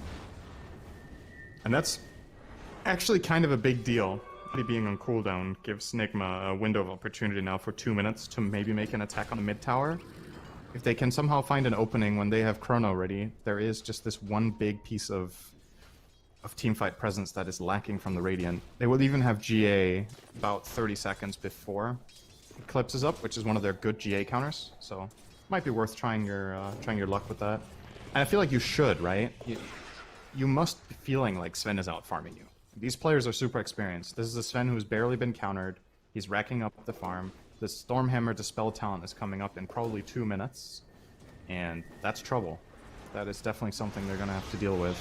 With that BKB coming up as well. Well, mid lane. Could be an issue. Yule's into Stomp, but the Heavenly Grace is there. Why does every spell for Omni Knight have to be so long? Heavenly Grace, Guardian Angel. You can say GA, but saying HG is awful. There's no good way to... You could say W, I guess, but yeah, people hate that. If you want to trigger people. Yeah, Weehaw in the meantime... It's good if you're casting League, I heard. So go for that. Well, Han as well. Maybe you would say that in... What's it called? Valorant as well. No. Okay. Maybe occasionally. Puppy, he looks like he finds Kuroki, but the Arrow. Heavenly Grace is there. Arrow does connect onto Mind Control. I thought that might have hit the Troll Summoner, but instead it was Mind Control. Gets off the Rupture. Getting extremely low, but the Star that's will a not good finish him combo, off. The though. Chronosphere onto 2 heroes. Weehaw just in range for the Rocket Barrage as well, as Zai is taking the brunt of the damage here. But now Miracle in a lot of trouble. Looks like he's getting Life Drain. Will have to Time Walk out, but there's the Avatos into the Blood Right again. Matu trying to cleave his way out of this, but it's not to be this time around. Nisha, looks like they'll find 1 kill on the back end, and it was Weehaw, but it's a 3-for-1. And Yapsor might be the 4th. We'll sidestep a bit. Does have 1 leap available, but the bash is there, and that is now a 1-for-4 for Team Nigma. That was such a good fight for Nigma to take. It was a 2-for-4, right? He bought back on Mind Control, so it's like, it's not a terrible loss for Secret. They got a buyback from a core, but to me, one of the key things in this fight, first of all, awesome spellcasting between Weehaw and Miracle. They're getting the great Chrono into call down combo, but also the fact that, again, Sanity's Eclipse wasn't ready. That was a pretty long fight, and some of Nigma's heroes were hanging around on like 20-25% health. That could have been a really big difference maker, but Nigma, they know it's not ready, so they're willing to take this fight at all costs. I forgot how long that cooldown is. 160 really long. seconds, and it doesn't even really long. scale. I didn't know that. That's pretty crazy. It's the window of opportunity you have against OD. I think is actually really crucial for the balance of the hero that spell's cooldown is that long, because it's a pretty crazy spell later in the game. And you could argue if the hero isn't very much in meta that it's one of the knobs you could turn to balance it a bit more, make it a bit stronger to lower that cooldown. But honestly, I think it's cool that such an insane huge AoE damage ult has that long of a cooldown when it scales with your... Like, it scales inherently with your hero. If you compare it to something like Zeus ulti, which is more like a static amount. This is like theoretically limitless in damage. Oh, good stomp nice from hook Zai. stomp onto 2 from Zai. Stampede to follow. Nisha gets off the Sanity's Eclipse onto 2. Still taking forever to take out the Bloodseeker, but they finally do it along with the Tiny now. A 2-for-0. Does this open up the Roshan? Matu still has God Strength, so absolutely. Chronosphere not available for another 30 seconds. I'm sure they have that at least somewhat timed. Roche already at half HP and doesn't look like this. No way. Yeah, they're not going to even contest. It's super safe for Secret because they know Mind Control has no buyback. So worst case scenario is a 4v5. You have Sven God Strength running and you have positioning advantage. It's pretty straightforward. Weehaw is going to try to tickle them here, but it's too late. Ooh, okay. Actually kind of close to sniping the Roche kill. That would have been cute if the second rocket had killed it, actually. Yep. Matu ends up with the Aegis. We've talked about this before, but used to be one of the worst Aegis carriers in the game. Well, one of, but I think because of the changes to the way that ult works now, the fact that it lasts so much longer, it's actually not that big of a deal. It is still a transformation hero, though. If you do get the kill on the God Strength Aegis, it's pretty impactful. Now, would you have expected it on Nisha this game, perhaps? Working on a BKB right now. I think the logic is that Matu will be hitting the towers, right? So if you're looking to use this Aegis to get objective advantage, then putting it on the Sven is probably good. That's the main thing I see, because in my opinion, OD is an excellent Aegis carrier. I think it actually is really, really good, because what it would do effectively for Nigma is when they initiate into a team fight, they now have to choose, if it was an OD, they would have to choose between, do we try to kill this OD who has Aegis, or do we try to go on someone else who can get saved? But now the choice is pretty simple. If you get a chance to go on this OD, you gotta take it, right? So, I kind of would have liked to see it on OD for that reason from a fighting perspective, but if it's from a pushing perspective, this makes a lot of sense to me. Wow. So Zai has the pipe, Blink pipe, obviously, right now. He's actually working for an Ags as a third item. Pretty cool. Great item. You don't see it that early. But yeah, if you're not in the chrono, you can just mitigate all that damage. Pretty nice. We saw Weeha. He does have the Ghost Scepter, so we'll be going E-Blade. Has ridiculous move speed now with boosted travel and Faded Brooch. The old combo. The Wombo combo from the move speed perspective. Effectively, what you need to do in this game is survive Chrono, right? If you survive the Chrono against this dire lineup and some eventual BKBs or outlasting Heavenly Grace, then your OD and your Sven should be expected to take over the fight eventually. So 40% damage reduction in that Stampede is really good. It's a 4-second duration. It's about the same as Chrono, so you can limit that. GH showing himself. Yeah, he might be in some trouble here. He gets cleaved down very easily. Zai with a nice hoof stomp initiation. Kuroki trying to get off the GA, but that cast animation is too much for him. Does have buyback available as Matu pops that BKB. Rupture was expended onto Zai in the backside here as Weeha will get Stormhammer to the face and right-clicked for the win. So double buyback for Nigma despite losing Weeha. That's a 5 versus 4. Matu's just going to focus on the tier 2 tower. Zai finds Miracle. Hoof Stomp is there into the arrow. Do they have the follow-up damage is the question. Stormhammer, not going to be there. That was a rare blunder from GH. I don't know if that was miscommunication or what exactly the plan was. He just jumps in on the Pugna completely alone, gets blown up, and the follow-up wasn't really there. They didn't get a Chrono off from it. They didn't get a Blood Rite combo with it. They didn't get any Gyro spells off, so they just fed away a Tiny. He bought back, but they already lost Kuro. And now they need to make something out of this. They'll find a little Pugna. A little bit of Pugna there. Nisha gets the off OD, the Astral Spirit. Yeah, this would be really big, but Kuroki can only chase with the BKB. 2 levels of He's not gonna Degen die. aura. That time for him, but GH links in. If they Chrono him, Into the Chrono, into the air, just like you were talking about, Cinderin. He's fine. That BKB gets the Astral off onto the Void. Still has Sanity's Eclipse to work with. Has 8 stacks right now of the charges. Miracle attempting to run away now, but Matu looks like he'll be chased a little bit here, but the damage applied to OD is out of control. They're going to be able to find that kill with ease. It's a 2-for-0 now. All said and done. Matu attempting to TP out. Will be successful with that BKB. Homing Missile on its way for Yapzor. And with GH here, that's going to be another easy one. He was not fine. A little bit of turnaround here. Uh-oh. Bye. Atos into Homing Missile, into Call Down as well. Puppy might be keeping into his potential death. Gets up to Decrepify on himself, and is going to take extra damage as a result. Will die shortly after. And now Zai looks to be next on the list. Secret are just crumbling all of a sudden. Still the tier 1 is up. I think they'll be able to get that, although it's very healthy at the moment. The death timers are not very such long. a huge fight because of the timing of it as well, right? You get 4 bounty runes. If Matsu isn't able to get over there, he's not. He won't get there in time. So not only did you get all of these kills, you get 4 bounties, and it felt like you desperately needed that because of what happened top. You lost your top tier 2 tower, you used 2 support buybacks for basically nothing. And then you just kept finding one after the next there. It's possible Secret could have maybe got out there just losing Puppy only on that Pugna. But instead they stuck around a little bit extra and got more heroes caught. And while it looked like Nisha might be able to pull that off, his BKB eventually just expired, and then they just blast him. So. Speaking of expiring, Matu's Aegis went down, so in the end, not... I mean, obviously they're going to play a little bit differently as a result of having the Aegis on the Sven, but Nisha was the one to fall there, and not Matu. We'll be going for Ags next, though. That's when he really steps it up to the next level. Only 400 away, actually, from finishing that. Speaking of Ags, I wanted to talk to you about OD. Not queuing up Ags right now. Looks like a Bloodstone. Are you expecting... like, back when OD was a little bit more popular, Ags was like the 100... Like, most of the time you pick it up as first item in a lot of games. Yeah. Have things changed in that regard? I'm not completely sure what the logic is here, because, like, usually... Oh, hang on. Mid lane? Matu not scared at all. Gets ruptured and will just stand in place. Needs to be Of careful not course, to is get the tossed. counter. Oof, nice sidestep from Matu there. Rupture about Great to awareness. end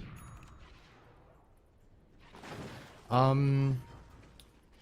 I think if OD goes Axe here, you leave yourself too vulnerable, right? That's the main problem. It feels really good to have this item when you can reliably cast, but looking at the dire lineup and the fact that you have no reliable save in your team, if you get caught, you're dead. Now you have double secured yourself with Glimmer and BKB, and if you get Axe now, it feels too late. So the Axe is really, really good for saving teammates and for building up in fights where you're at the advantage. But in this game, I honestly really like the choice to not go it, just because it makes Nigma's fight construction more complicated.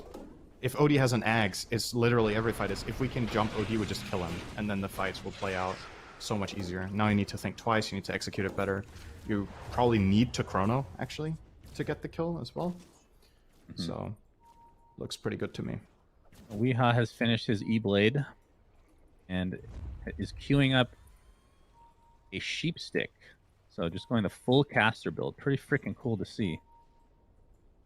If that ends up working out for him as Secret, only with a 2k lead right now. They were about at the 8k net worth lead at one point before that disastrous fight. Yeah, that was a big, big swing. I guess now they've converted some of their net worth into value, though, right? Like, in that last fight, having an 8k lead doesn't really matter if it's like 3k sitting on a hero that's unused, which was Matu. So the effective lead in that fight wasn't that big. Whereas now they have that Aghanim completed, so that net worth has been realized. Yapstar has a mech. I think he didn't have that before either. So. Yep. Well, we talked about Zai queuing up that Ags. He has made very little headway towards finishing it. Yeah. Basically only by the point booster right now. Yep. So still far away from that 40% damage mitigation. Used to be 60% damage reduction when it first came out. Yeah, and Stampede used to stun. It was really great. I know you're being sarcastic, but I actually do miss those days. Of course you do. That's when your hero was broken. I don't know if I told you this, Syndren, other than the other 1,000 times, but when it did stun, I was ranked 6th in the world on Centaur for like 5 hours. Yeah, that's because you were the one who played most Centaur games in those 5 hours. That is correct. Puppy He is dead. He is dead indeed. Oh, here comes Superman. We're going to see the buyback. Superman indeed. Is that enough to actually take out Kuroki? It is easily. Pops the BKB, but he's ruptured right now, so has to stand in place again. So it's a 1-for-1 with the buyback onto Puppy. Homing Missile connects onto Zai, so we'll likely not be able to follow this up. I mean, not the worst for Nigma. They forced the buyback. Now Sven ult is used. Although Roche is up. It depends if you can take this fight. They should be looking for it. They know this is happening. They don't have a smoke, though, so it's kind of difficult to get the jump. Is ending kind of soon here. Maybe they will get cold feet. I don't know if they can actually get this. GH? He has no buyback. He's going to get decimated. That should open it up quite a bit. Well, this will be a slower Roche, so they don't really have that much damage now. I don't think Secret care as long as they get it. There's nothing on the map they're going to lose for it. There's no threat of losing a tier 3 tower or barracks. There's bounty runes, but they should have control of half of them still with their map placement. So they'll get this, and it's big. Wonder if you give it to Nisha this time. It seems like they will put it on Matu once again. Cheese is available as well. Yeah, I assume you give that one to OD then. Oh, Puppy life drained so hard that he got visible to Bloodseeker. Cheese to Nisha. Yeah. We'll see how that works. I'm sure they're going to try to make that work a little bit better this time around. Miracle still has a DD, just hit level 20. This is an unexpected smoke, by the way. Chronosphere onto Nisha. Really nice. Well, it's a good thing he didn't have Aegis, honestly. That would have felt like a waste, because he would have died twice almost certainly. Yeah. That's such a good play call, because you still have a dead Tiny, but you have some key information. Zai showed bottom to push out that wave, and you see the OD and you know he doesn't have Aegis, so you just immediately They're actually going to fight this. There's no buyback available. Really good E-Blade. E-Blade. is going to get push stomp again. Double stun, enough to take out that pesky Omni Knight. And there's the Stormhammer again onto Miracle. Does he actually have enough damage to finish off Miracle? Doesn't look like it, but he will have enough to take out Weehaw. Beautiful fight for Secret, despite being one man down from the beginning of this fight. But they knew that Chronosphere is down, of course. Mind Control forced out the BKB. Yapsor pursuing. Very little mana to speak of. And is successful in the TP. Secret have a very clear... Oh, let's see if this breaks up. I think we're done here. Maybe. Matu's thinking about a backstab move. I don't think that would be wise. He doesn't either. He wants to. He was kind of thinking about it. He's like, no! So, the thing that's pretty clear in these fights is that Secret have a very clear... Like, they have a pretty clear game plan of how they want to take fights, right? It's, if we see Omni, we're jumping him with Sven. If you take that guy out of the picture, like you said, you have a dead OD, but there's no Chrono, and if Omni dies, their other heroes become exceptionally vulnerable. Since there's no BKBs on the Dire side, as soon as Omni's out, they have no defensive capabilities anymore. And then the Void can't stand his ground and fight this Sven yet. He's not strong enough when all the stuns come into play. But he is under these conditions. Well, Aegis is still up. That is the shortest Astral in history. Yep, good old status resist for the win. Some damage. Odie looks like he will get clipped by the Blood Right. Takes a lot of damage. Still has the cheese, of course. Still have Aegis. God Strength up in 20, so just going to reset here for Secret. Let's go over some items for Nigma. Miracle, SNY, Mask of Madness, Scotty. Hiroki is the one I want to talk about. He's going for Blink Dagger, so typically you see like the Aether Lens, right, for the cast range, but of course you do have Telescope. Now, is it overkill to get Aether Lens on top of Telescope? It's just way shorter range than Blink, right? I think in this game, when you see how the fights play out, Kuro genuinely needs to stand 1k range behind the fight when it starts. So that even if he has Lens, he's still exposed to getting caught by Sven. But with Dagger, you can stand it way behind in the tree line. And honestly, it's about this one good spellcast. That's what he needs. He needs one good Grace plus GA, and then he's done his job. That doesn't automatically win them the fight, but that's kind of the highest impact he can have. So I think this is the perfect item. Sometimes, I agree, Lens would be a great choice. It's just like more... From a consistency perspective, if you want to cast your spells multiple times throughout the fight, and you're at risk of taking some sort of random damage so your Dagger gets cancelled, like if you're playing against Zeus ulti or Haunt or whatever it is, then Lens is probably a more attractive choice. But in this case, there's no global damage, so he'll always be able to blink when the fight breaks out. So Weehaw waited until tier 3 items to drop his tier 1 Faded Brooch, but he replaced it with a tier 2 item that he had for a long time already, which is the Dragon Skill. And that kind of interesting.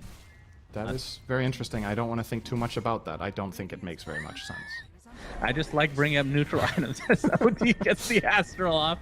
I bring up Faded Brooch literally every time. It looks like this will be an easy one onto Weehaw. And they will find them. And actually going to use the Mirana ult in tow. Matu, Stormhammer not going to connect this time, so retreat for Nigma is successful. You sure you don't want to talk about Faded Brooch a little bit more? I mean, we can talk about Faded Brooch, but him picking up Dragon Scale when he just did seems... I don't know how much to read into that. He's like, I'm dying. What do we have to keep me alive? It's always interesting. I mean, there is a Craggy coat, so you should probably deep take inside the Craggy. base is Matu. Buyback is available for Weehaw. Matu still has the BKB and Aegis, of course, has a full Satanic as Great well. Chrono. Chronosphere now on to 3. They're going to be able to take out Pugna very easily. Gyro buys back in the game. Misha pops the BKB on the backside. Centaur actually uses his ult while ruptured, but will be fine for now. Miracle continue to get right-click. Arrow connects into the Sandy's Eclipse and double edge. That is enough to take out Miracle. 80 seconds on the deck. Meanwhile, Matu continuing to do so much damage on the backside. He is 1v3ing right now while his team is attempting to take racks. Matu still with the Aegis, by the way. But he is the building taker. Yeah, into the literal fountain he goes. He will drop, and the Aegis expires during that. Oh my lord. Typical Matu style. You love to see it, depending on your perspective, of course. I mean, it's entertaining no matter who you're cheering for, right? It's true. Well, not always. But yes. Entertaining doesn't mean you laugh. It means it's exciting. Okay, let's change the word. It's exciting no matter who you're cheering for. Very exciting. That was exciting.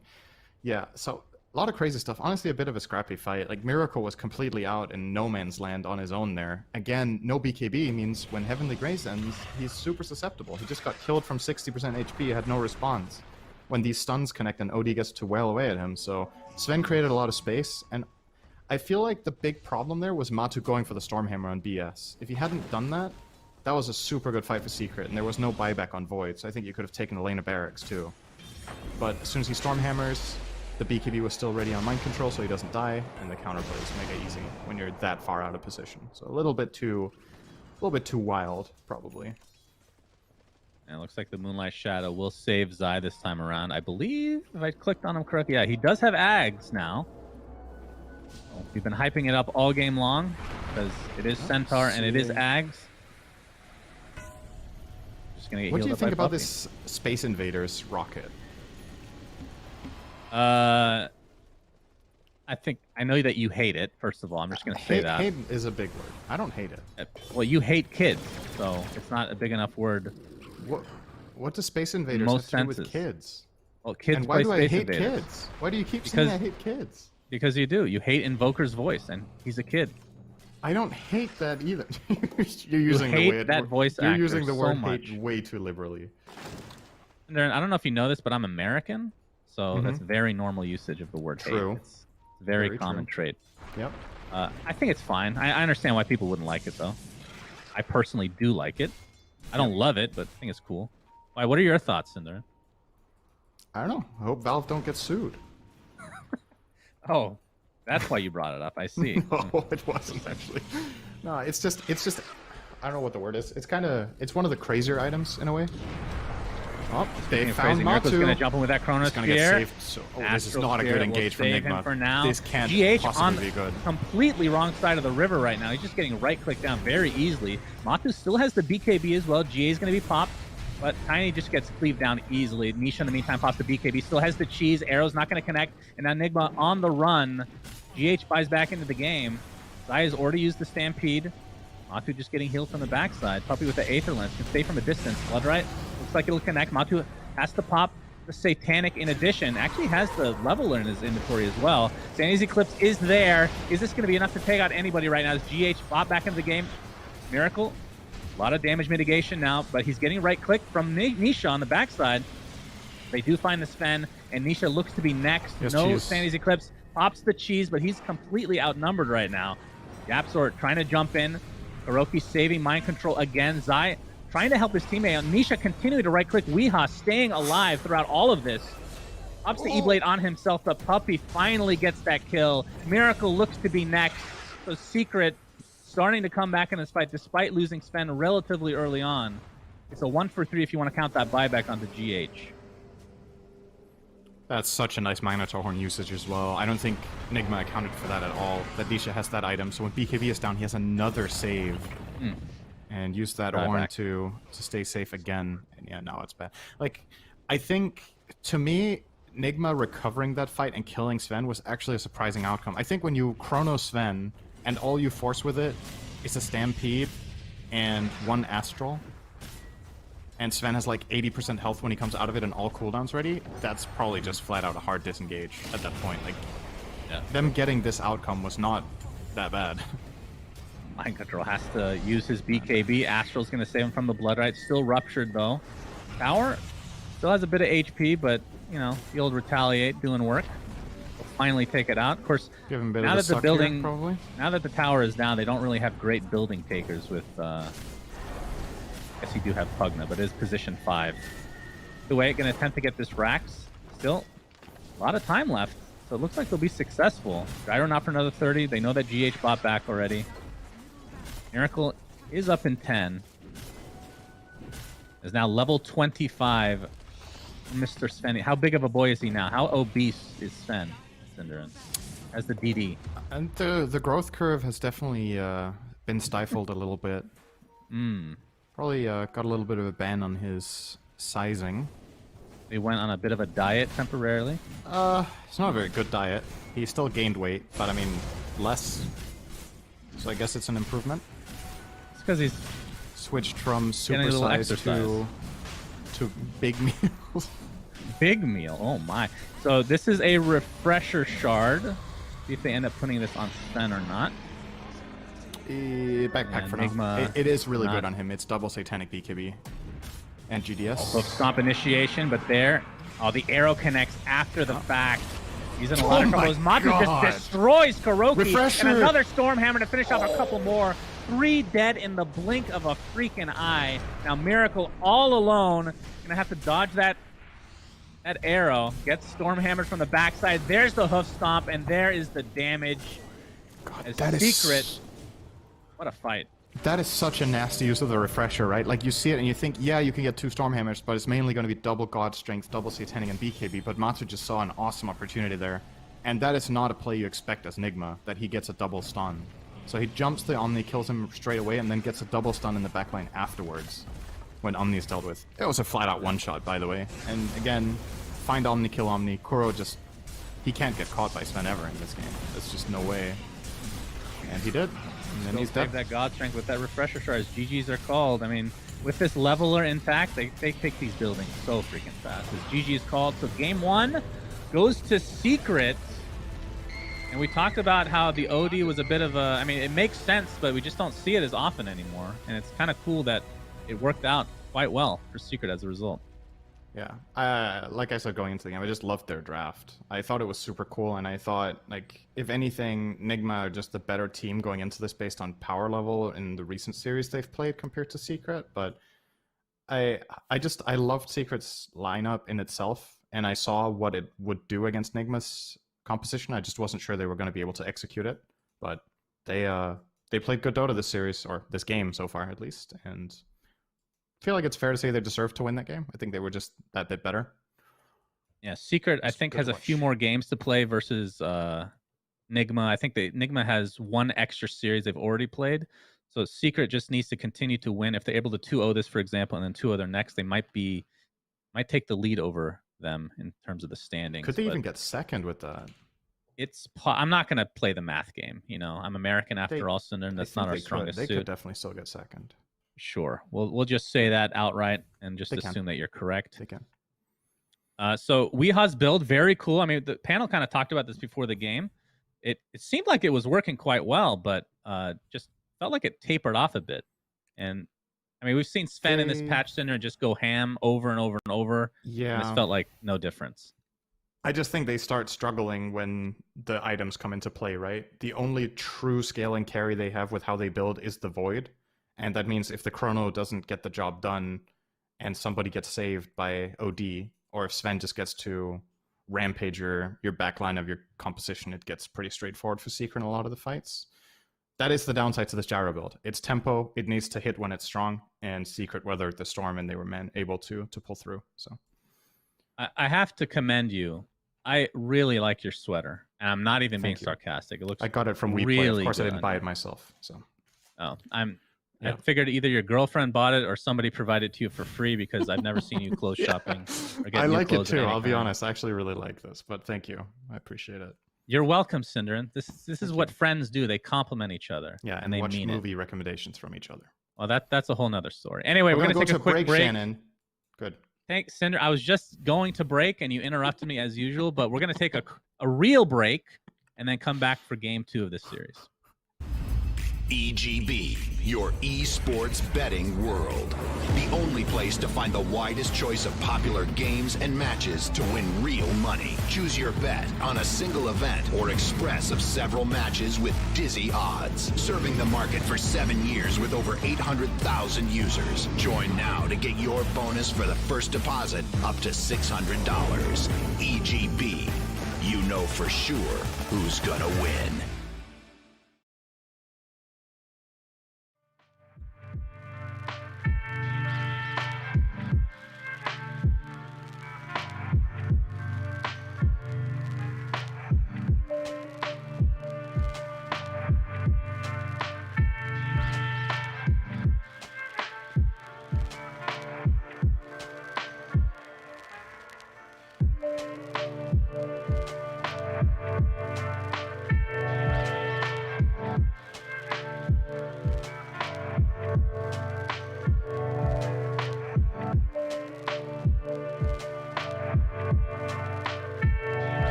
Welcome back to the Epic League Division 1, where we are closing in on our last series of the day, Secret versus Nigma.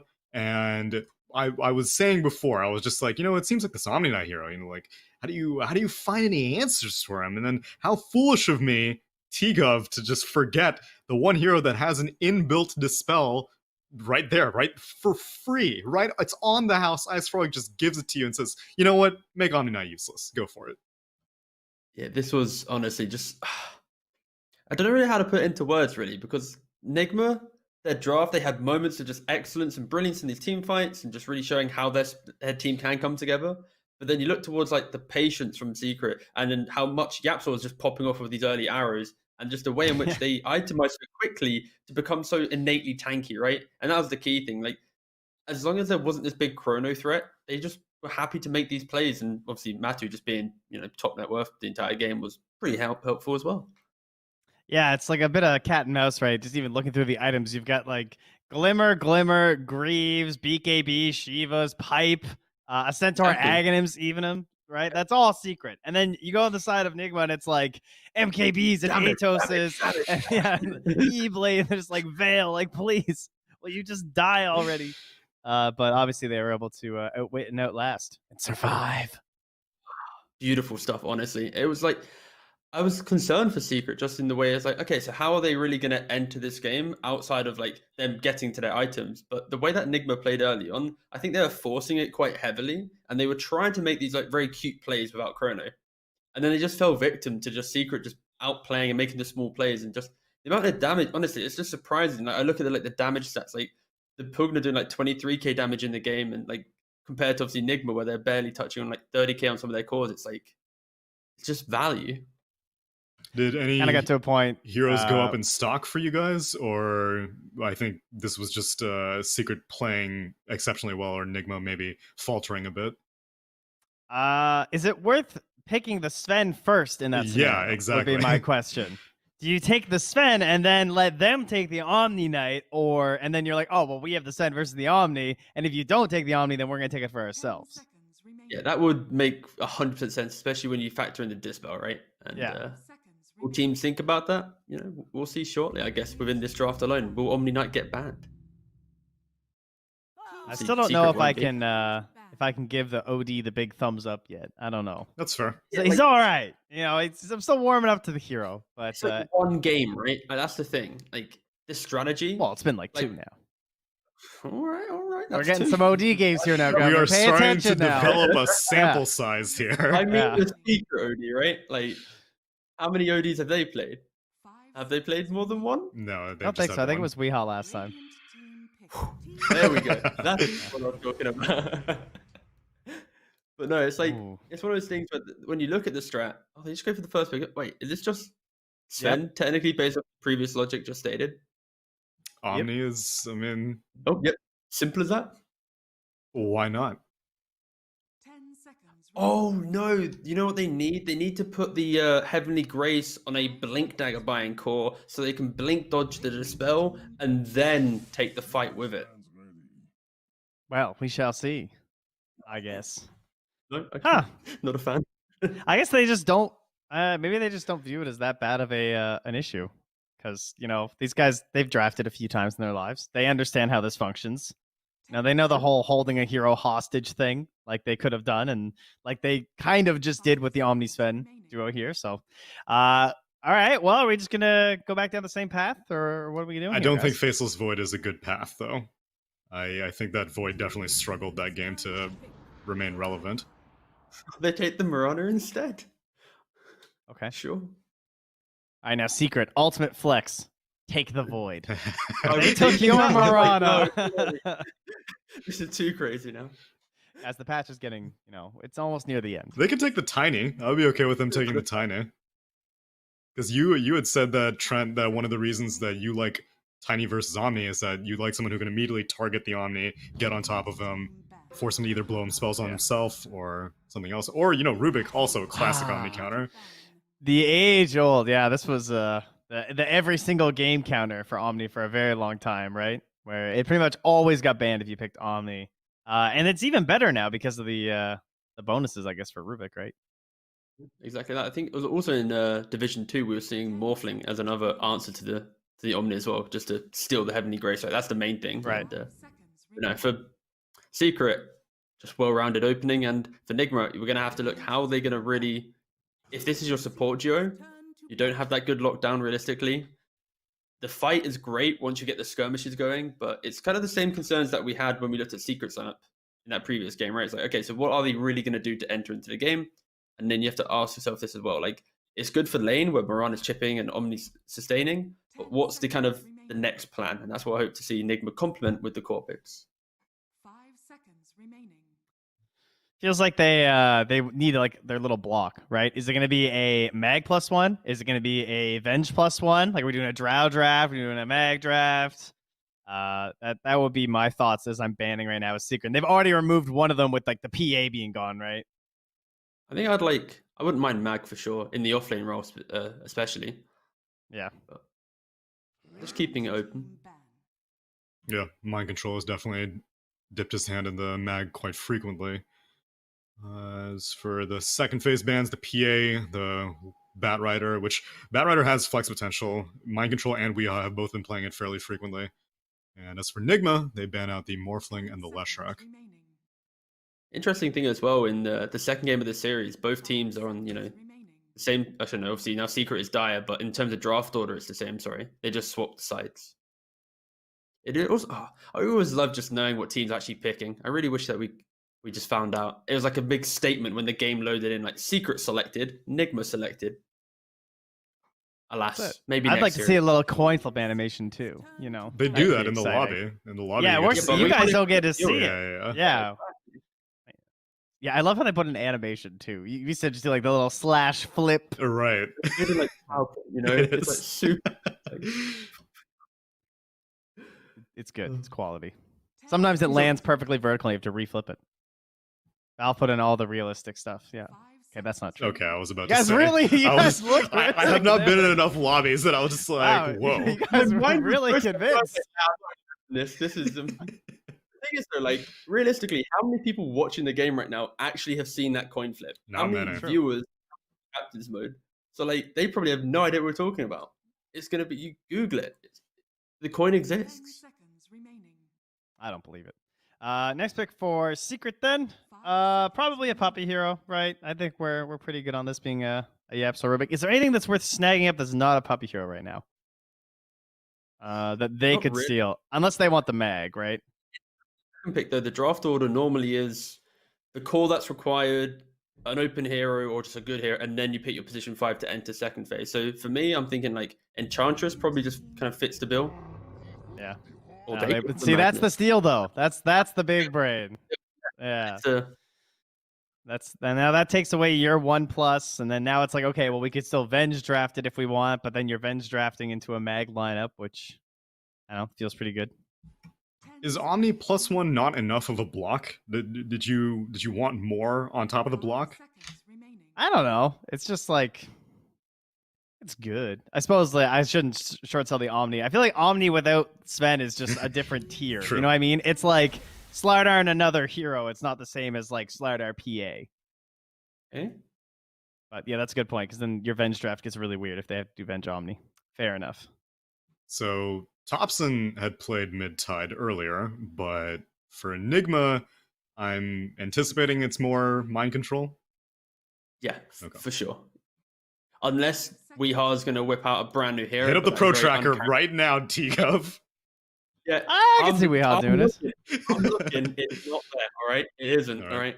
Weehar, I know him from Chaos Time. He likes to practice the hero before he plays it. He's not always as ballsy as certain mid laners where they're like, "Give me the hero. I'm going in." You know, like nah. That's a little bit of practice. Oh, puppy mag. At least they're threatening the puppy mag, right? for sure. This is completely flexible to the very end in terms of off lane. Your position 5, Magnus DP could obviously be mid or off lane. So yeah, like we don't really know in regards to Secret where they want to put things. They just have these very strong heroes and this kind of open timing of when Sven's farmed and you want to play behind him, you're going to be able to take these towers and get these good team fights, especially when Rubik. We haven't even mentioned that it's a Rubik v Tidehunter game, right? How many Ravages will Yapsor steal? This is a question, lads. These are the predictions people want to see. Where's right? my Tsunami, EGB.com odds on that? That's what I want to know. There we go. But I need a number, Tsunami. How many is he going to steal? 1, 3. 2, 3. Okay, Ooh, Trent. old. I was gonna say 2. I'll take the under. Okay. All right. Okay, Yeah. I'm just going to go simple. I'll go for 1 then. There we go. 3, 2, 1. Bang. Good predictions, lads. That's definitely gonna be 0 now. So I'm glad that we've secured that. I'm rooting for the most Congratulations to exciting Nigma. turnout. One guy in Twitch that typed 0, you know, he's going to have it right and he's going to feel good about himself. That's what we provided today. Well, it's good of us to cover all the other numbers there. Yeah, Nigma, sure. what hero do you not want banned out here? Hmm. You fine folks thinking? Probably Mirana 4, probably Omni 5, probably Tidehunter 3. What is our mid hero versus the Death Prophet that doesn't make you sad? But that's the thing, though, right? Like, Is it they Death can't- Prophet? You can't all in though on this kind of idea of Death Prophet's mid because suddenly then DP's offlane, Mag's mid, and you're like, oh, okay, our counter DP's now not present because the Mag just farms, right? So, Sure. I mean, I don't think you counter DP anyway, I guess. I just mean you have to be taking into account that it's DP. I actually think it's most likely that it's an offlane DP at this point, if I had to guess. And I feel like they go back for some like Ember mid or something. For me, I'm thinking like maybe the Troll or the Terrorblader right now, just for Nigma, just to have some type of fight up into the Sven, like when that timing hit kicks in. Oh, all right. The Slark, lads. Miracle Thoughts? Slark. Okay. Or Good or Dark Pack Weehawk. game. Actually, Miracle. Okay, yeah. I need you to make a hard call there. I got you, buddy. Don't worry. All right, having a little look. We had 4 Slark games. You know, 2 on Navi, 1 on Alliance, and 1 on Nigma. All right. Who played it, or why did they pick up the Slark in the last time that Nigma played it? It was a. Is that a Spectre game? Oh no, it was Alliance playing it. Sorry, my bad. Oh, okay. Yeah, I was gonna be surprised because I don't. Okay. Yeah, no. So no, in regards to why Slark's good, let's talk about that a little bit and maybe why they picked it. There isn't this kind of easy, like simple lockdown, right? They've got Sven stun, lift, RP, and they have a silence. And this is kind of free game for Slark to poke in and out. When you think about the carry matchup and what Sven likes to fight into, he likes to connect with his stun and be able to right-click continuously. Slark is one of those elusive carries that can actually deal with that type of engagement. And it can bode well. The issue is, he is quite squishy if he gets caught off guard and Sven comes barreling in. Like, he can just die, so...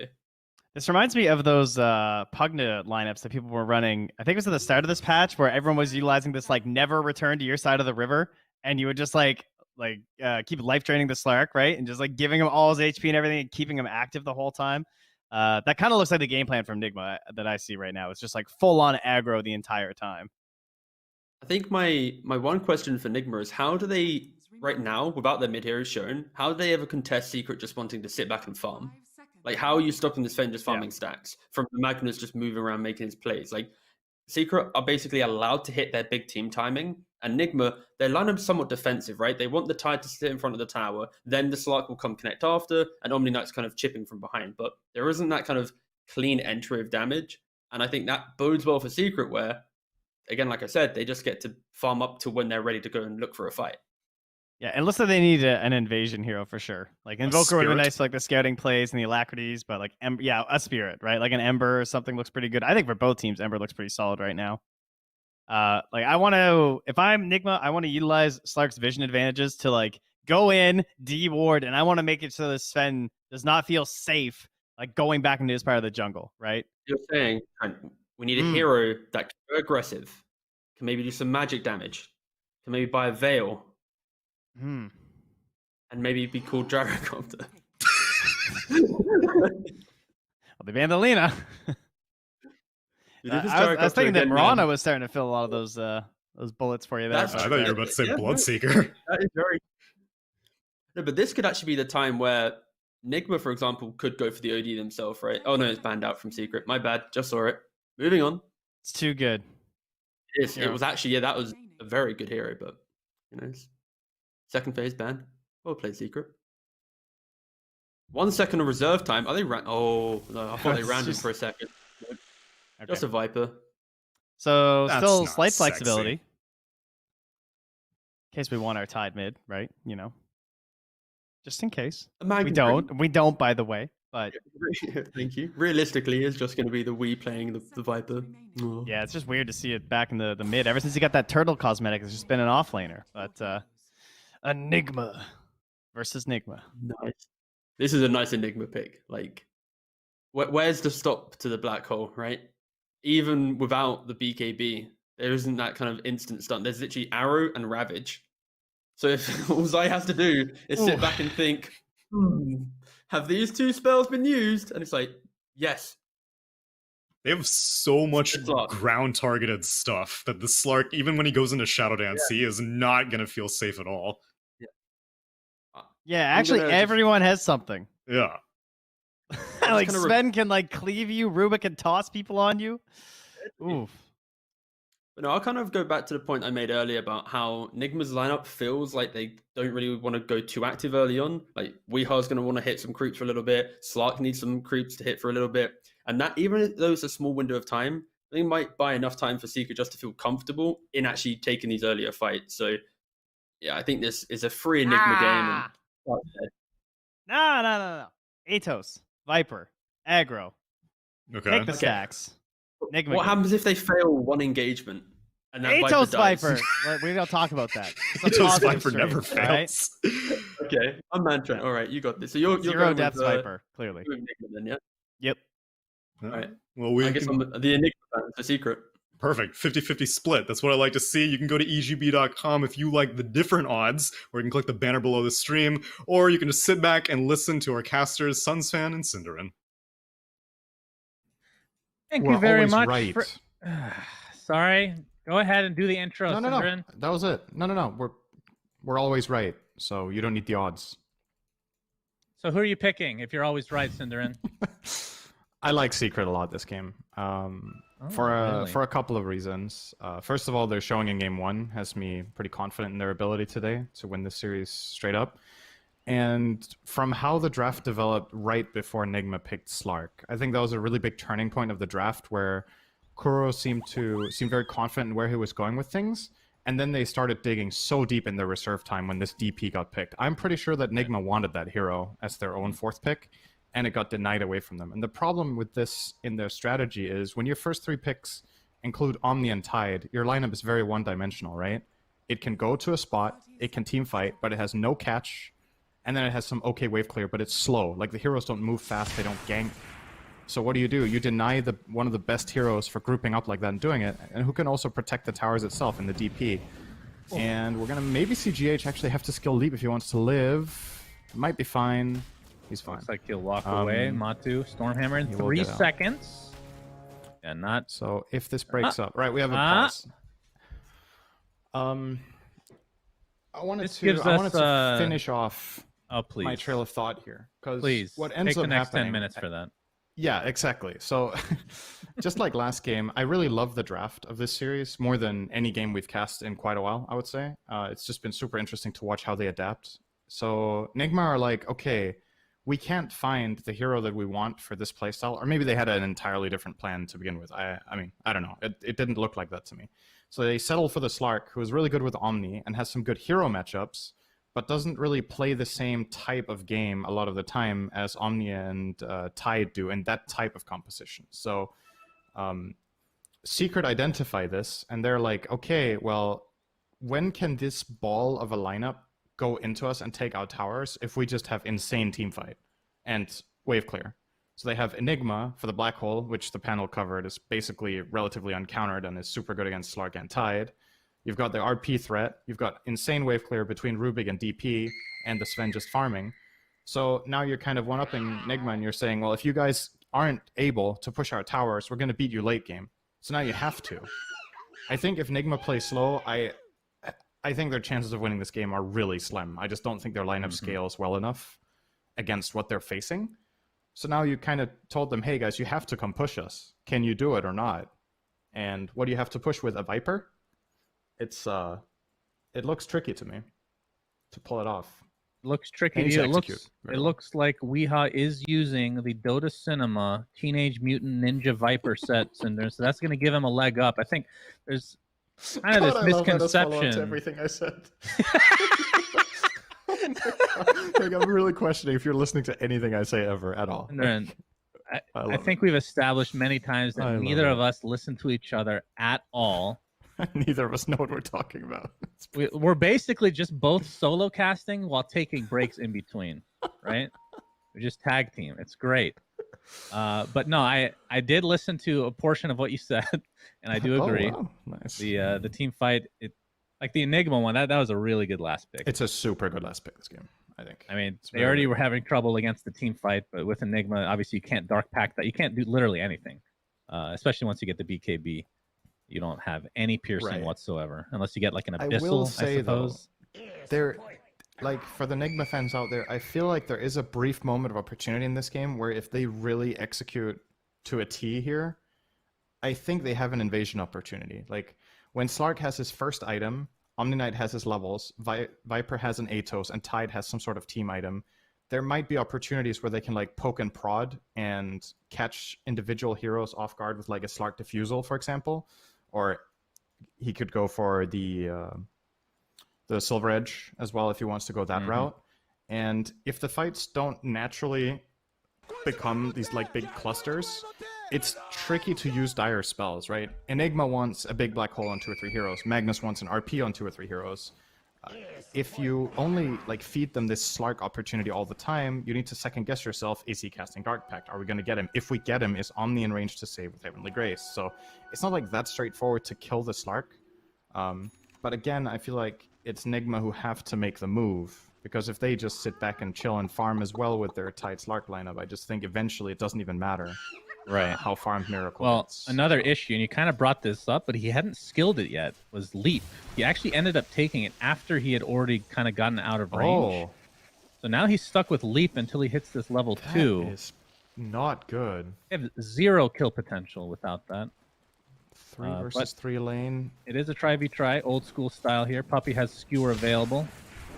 Stormhammer's going to set it up. Skewer back into not quite the range of the tier 1 tower, but a lot of damage being done. A Miracle. Will they have enough for the actual first blood? He pops the Fairy Fire.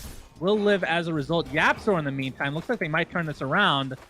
And the salve. And the Fairy Fire are enough to keep him alive. That's a lot expended, but no first blood as a result from either side. Yeah, Yapzor got really kill horny for that Slark. I don't think that was not happening. But he dove really deep and got totally out of position. Just some really good footwork to get him out of trouble there. Skewer again into top. Kura might die here, actually. I think The he's tier dead. 1 tower Fairy Fire is not going to be Still enough. charges. Likely a couple more right clicks, and Matu gets the first blood. I was going to mention how somehow it's like a 50-50 chance every cast that you somehow make things sexual. I'm not sure what your problem is, Cinderin, but it's unprofessional. Sorry. Let's talk about the cosmetics instead. Sure, you can turn that sexual if you really want, but leave that for another day. I do want to mention, by the way, the panel was talking about this. What's the lane composition going to be from Secret? I think a big part of the reason they picked DP, in addition to everything about the macro stuff with timings and grouping up with Tide, this is a super good lane matchup against Tide. So Secret want their Enigma to not face Tide, because Anchor Smash kind of ruins your Eidolons, whereas DP thrives in this lane, because Spirit Siphon is super reliable. It does not get broken off by Kraken Shell. So over time, Nisha will destroy Mind Control in this lane. I don't think Tide can possibly win this lane in the long run. And you end up having Enigma versus Viper, which I think is great. Viper's damage is decent, but you can't outlast it triple Eidolon plus hero. And you can't really kill the Eidolons unless the Enigma just miss-micros horribly, right? You can always get out of the Toxin, so... That's just, in general, it's really cool to see, players like Zai don't typically play mid lane, obviously, but playing it with Enigma, no less, as we're going to see a Courier taken out. Puppey trying to get Retribution. Does have Shockwave available, only level 1 right now. Yapzor Telekinesis not quite in range for GH.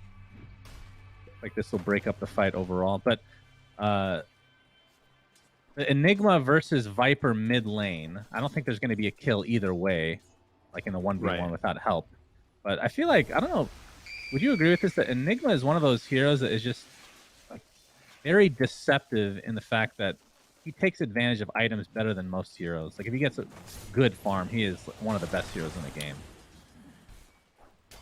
It's just his spells, especially his ulti and Midnight Pulse, are just so incredibly potent that it's all about how do you enable yourself to either get those spells off or force the enemy team to be scared of you the whole game, right? That's why there's two core classic ways of building Enigma. One is getting the Blink BKB, so Black Hole is the big threat where you get into the fight. And the other one is just building auras, so that you're super tanky. And if the enemy team tries to go on you, there's such a high risk connected with it that if you don't execute the kill, the Black Hole goes off and the fight's just lost on the spot. I think this kind of game, both builds are completely valid. It depends what you're going for. Like, if your biggest concern is, are we tanky enough when they invade and fight, you can go for something like, you could even go like Greaves Pipe here. I don't see it being bad whatsoever.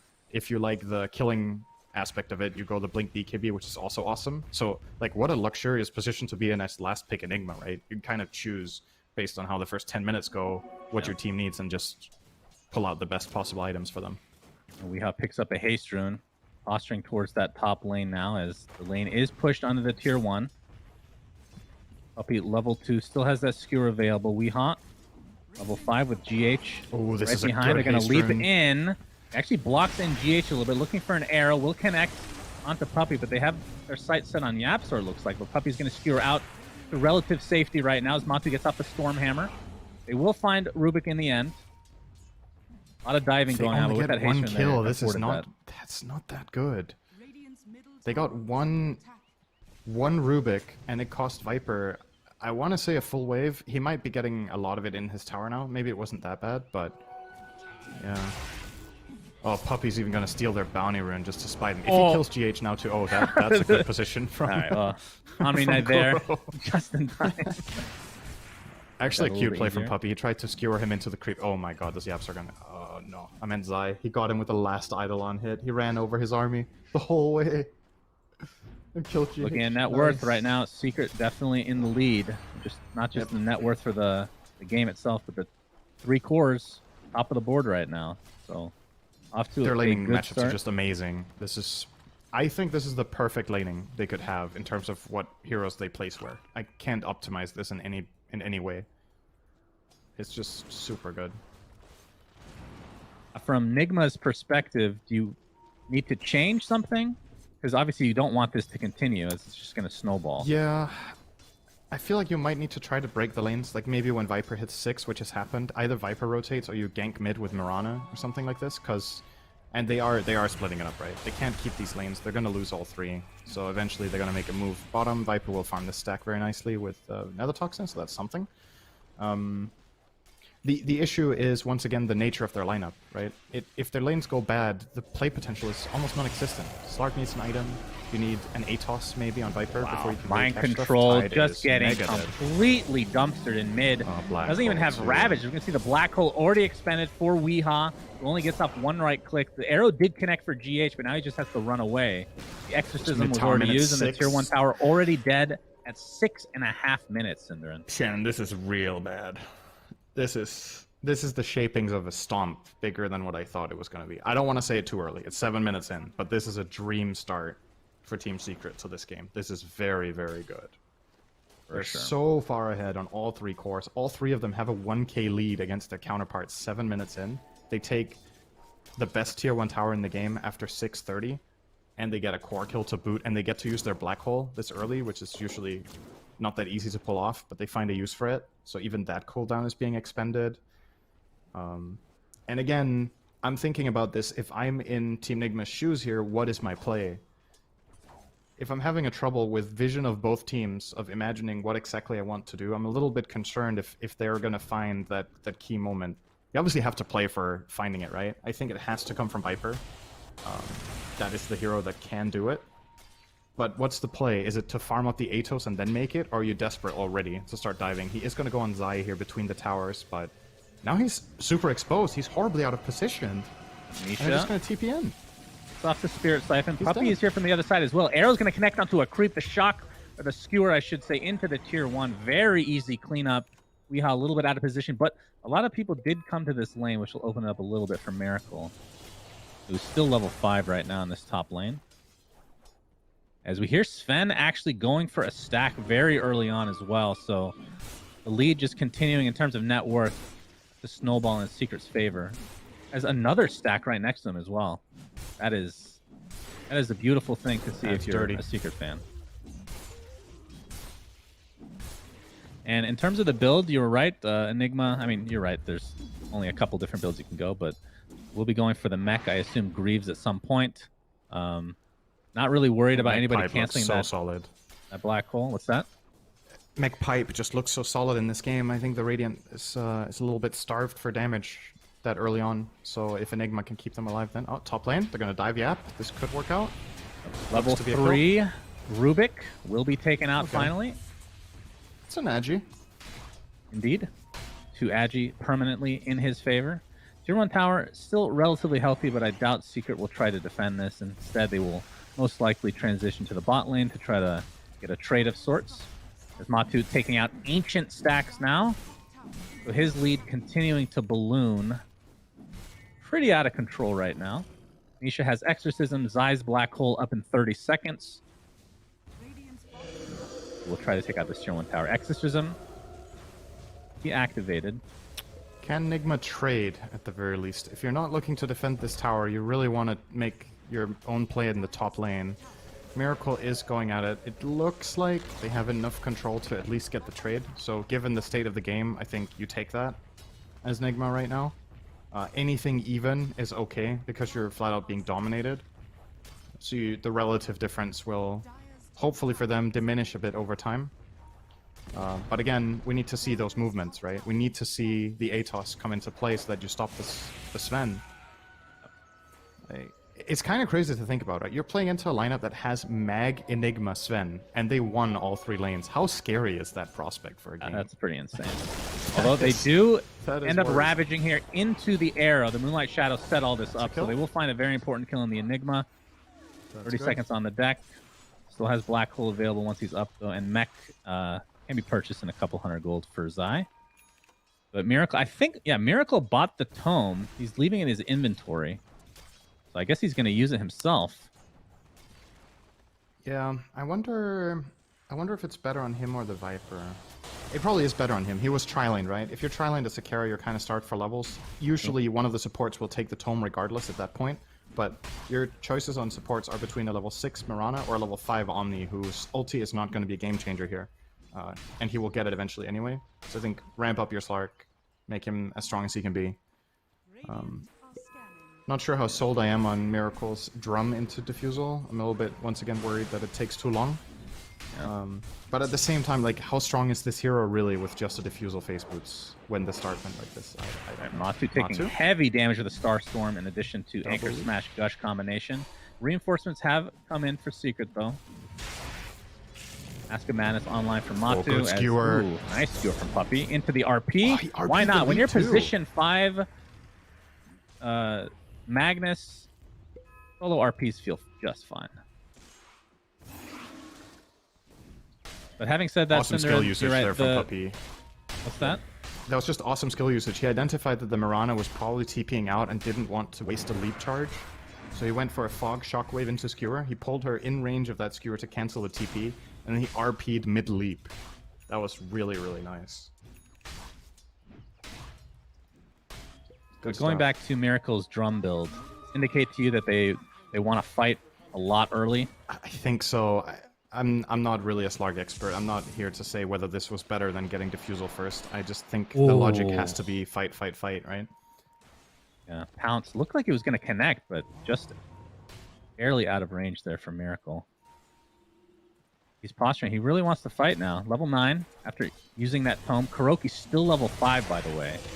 It shows the priority right now. Exorcism is pop, but look at the damage! My goodness! And they have the vision for the Moonlight Shadow. 2 dead instantly. Exorcism still up and running with the Arcane Rune activated. So it doesn't feel too bad, even if you won't find much off the top of it. Miracle didn't want to ult after his Dark Pact, so Sven just used a stun, and they had a counterplay to the Omni. Miracle was counting on getting graced there, but Kuro got disabled and couldn't save him. So really nicely executed there from Seeker on that play. They do use Exorcism though, which was a bit of an overkill, so perhaps this leaves a moment of opportunity for Enigma to go for a smoke play. They have the mech untied. There's some natural timing. The Atos is done in 5 gold. I think it's go time. I actually think this is as good as it's going to get. Get this Atos, go smoke, find a fight. Hopefully around mid tower and claim that and get back into the game a little bit. Because this Sven is just like... I mean, the timing is probably extremely important in this game. As Secret, like, look at all their ults other than Yapsor. All very long cooldown, big team fight type ultimates. So if you can get one, of course, that was with the Arcane Runes. So Exorcism is not going to be down for much longer, only 30 more seconds. I'm not sure if they saw it. They probably did. But either way, they're smoked. And like you said, Atos now online for Weehaw. Oh, they scan them out. They know it's coming. There's a big counterplay potential here for Secret. They have Black Hole, RP. Mech on mind control right now. Has the Ravage available. Skewer towards the tier 2 tower. Shockwave will not connect. His Purification is there to keep him healthy. Weehaw will just try to siege this tower. Already using the Atos, but the arrow is not going to connect as a result of the long range there. Nigma not really able to get anything out of this, and this just leaves Matumba Man to just farm. It's tragic for Enigma that this fails, because this was the move that had to work, right? This felt like the one really good opportunity where everything comes together. Mech, Atos, and the cooldown on, what was it, Exorcism. But now Exorcism is back up. You didn't get the tower, your gank got scanned, and in the whole meantime, Sven was just free farming. And Slark was involved, so the gap is... it's growing. He keeps farming way more than the Slark per minute.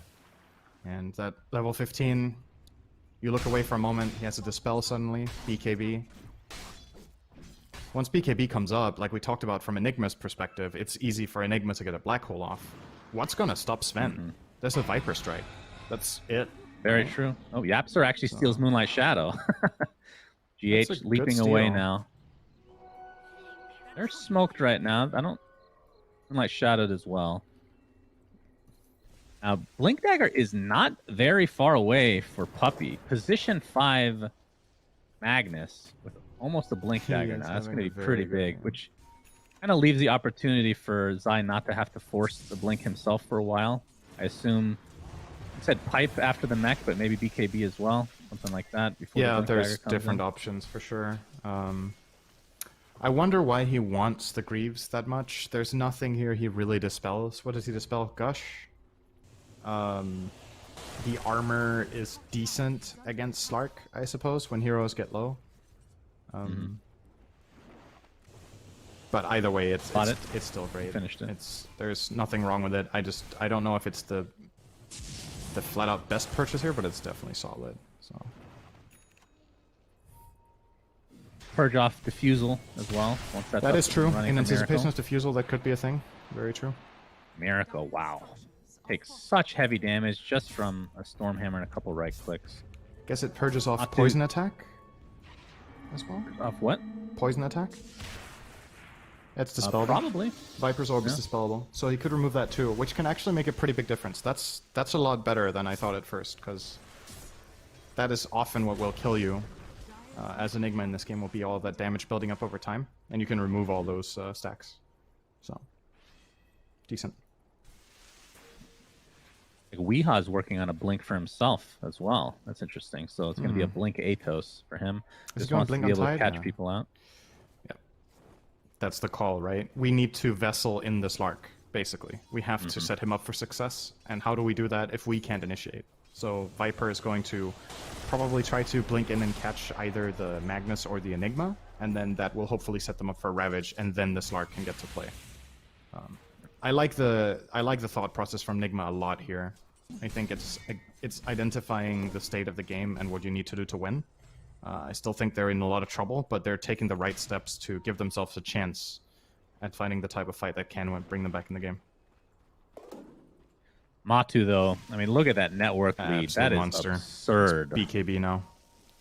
He And found again, an this is a Imp Claw. hero that... Oh, Moonlight Shadow's still online for Secret. So you're going to see the double Moonlight Shadow. All 10 heroes invisible right now. Looks like anybody will get caught off guard, though. Miracle, the closest enemy for Secret, as he's trying to finish this Diffusals. Only 50 away. Oh, he saw them. Night vision, really crucial here. Yeah, very true. They still flush him Heal out. back. But Moonlight expiring there is really important. That was the one way they were going to catch the Slark there, was if Moonlight was still running, but Night vision is very easy for him. Just going to see them again here. But Secret's goal with this invasion isn't necessarily to kill the Slark, it's just to take away space. Like, every time Miracle gets forced to run around, it's a waste of time, right? His hero's not inherently good at farming these Ancients, so he wants to farm the smaller camps and get moving, and every time they flush him out, he loses precious seconds. Now he's going to lose his tower as well. Looks to be probably a trade. I don't think Secret can get back to defend bottom, so again, with the Enigma perspective, that's probably fine to take an even trade. You get access to their Ancients, maybe you start farming them with Tide and Omni, you could if you wanted to. But that's at the risk of this happening, so you kind of have to... Yes, indeed. Good arrow. Exorcism Very is good arrow. used. Matu, still stunned here. Has God's Strength, of course, and the 10-second BKB is available. He starts working on his Aghanim Scepter. He's going to pop that ult now. Weeha smoked up. Looking for potential initiation. on Mind Tide could Control be has big. the Blink Ravage. There it is. Onto all 5 members of Secret. Matu, in the meantime, is going to be helped out with this Black Hole. They're going to take out the Tidehunter pretty much right away as the Aegis still on the ground. Nisha able to pick it up just at the last second. Weeha melts, and Secret are just overrunning Nigma despite the amazing initiation from Mind Control. It matters not.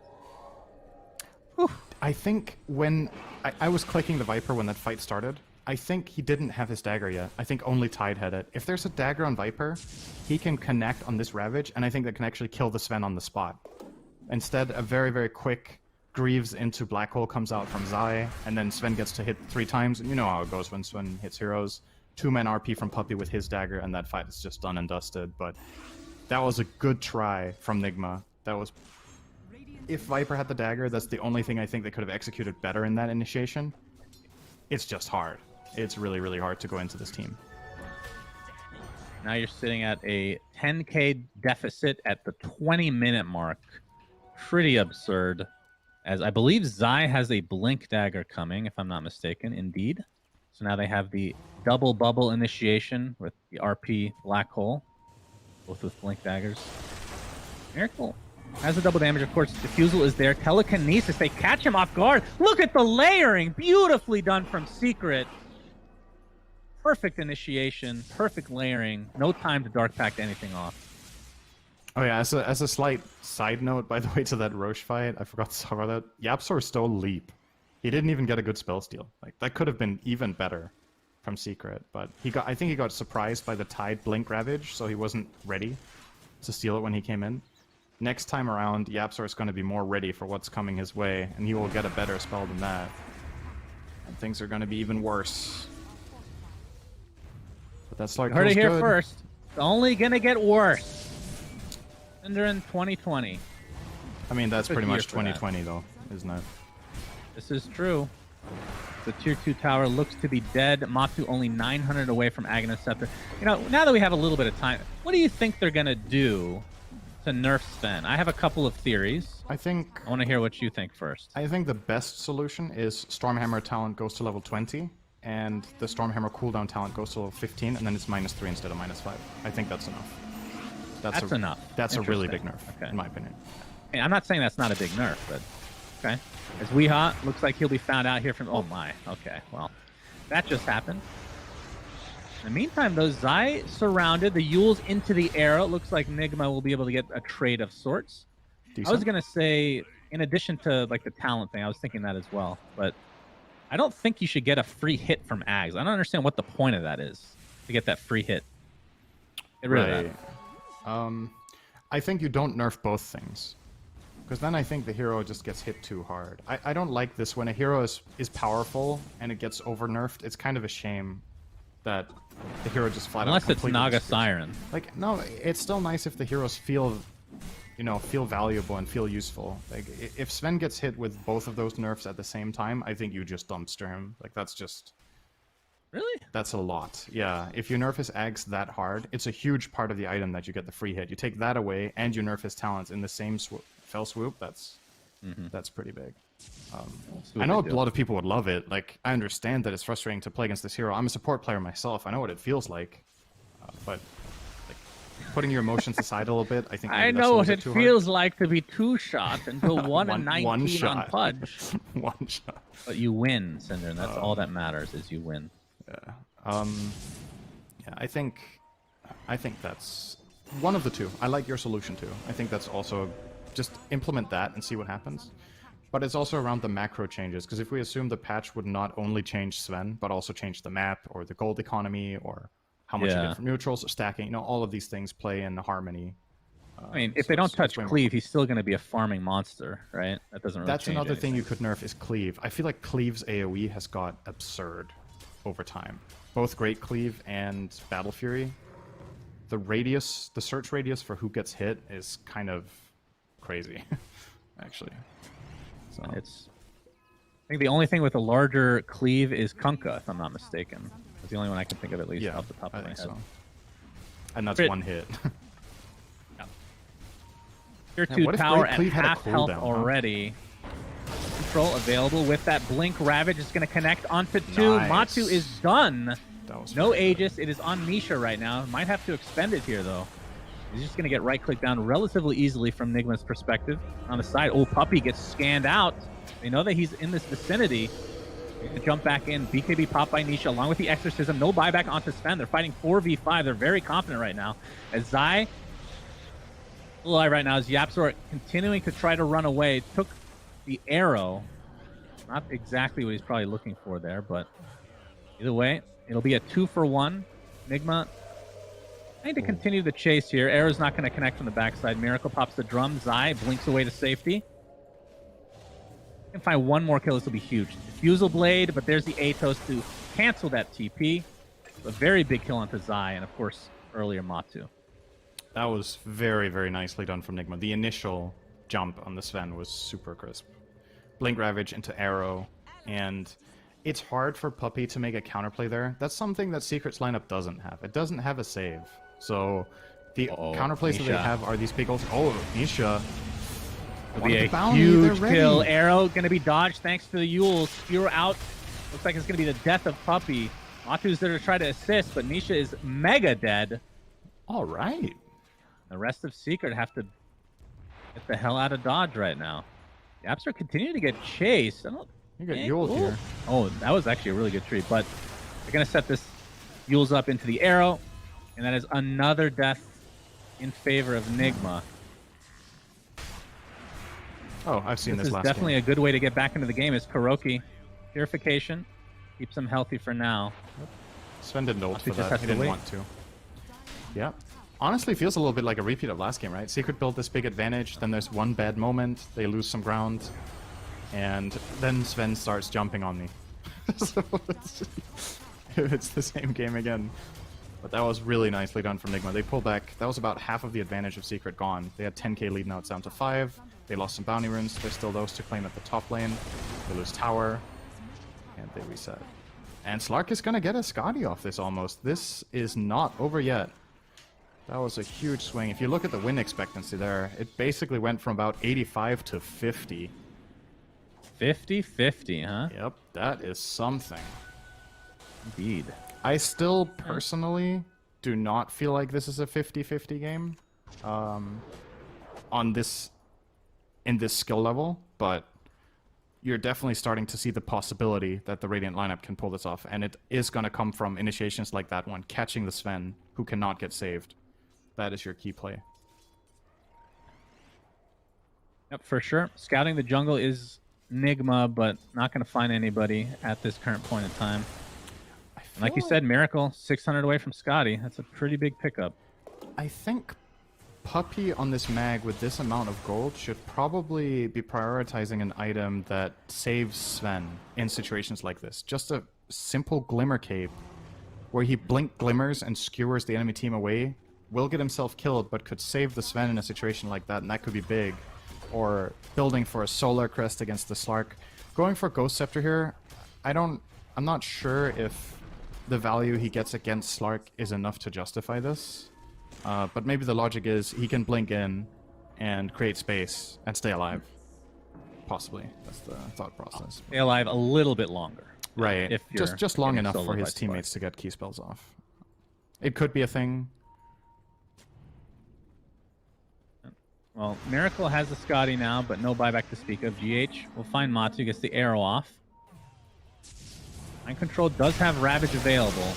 He blinks in, gets it off thanks to that Kraken shell. Sven not able to do enough damage, but Zai with that black hole onto just Miracle. Do they have enough damage to actually take him out? Skewer to follow. They take out Weehan in quick succession, but Miracle does live thanks to being really tanky right now. Nigma just needs to GTFO, and they do so relatively successfully. Really Only good lose GA. one. That was superb positioning from Kuro. He doesn't have a positioning item. If he doesn't Guardian Angel the Slark, that fight is just... They're completely Weeha dead toast. for 40 seconds. Nisha's Exorcism is about to end, but at the very least, they're going to get this tier 3. With that, they shall back. That's a lot of cooldowns for Secret. So once Weeha is up, expect some sort of a play here from Nigma. I mean, obviously, they don't have Ravage or GA, but I feel like you have 4 enormous ultimates for Secret on cooldown. You probably should do something during that time frame. I think it's the first time of the game we've seen that, actually. Usually it's been like 1 or 2.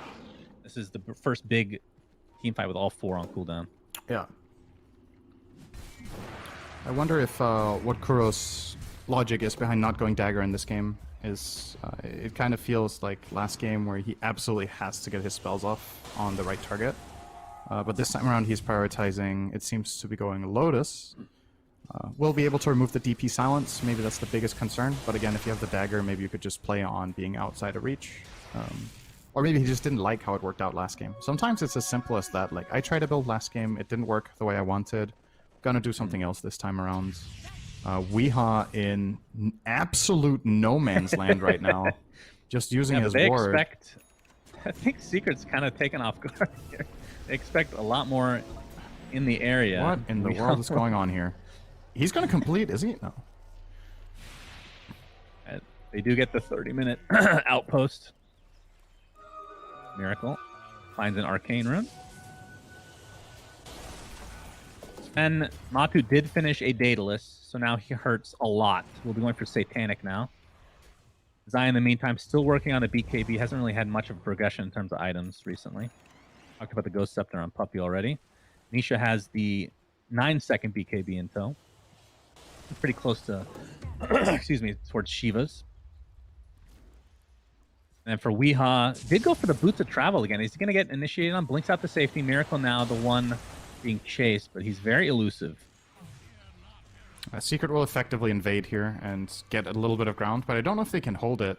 It's a bit scarier when they don't have a ward to place, and if this Slark starts lunging at them with Heavenly Grace and a Scotty, they don't feel confident that this fight is one they can take, so they will yield and back out.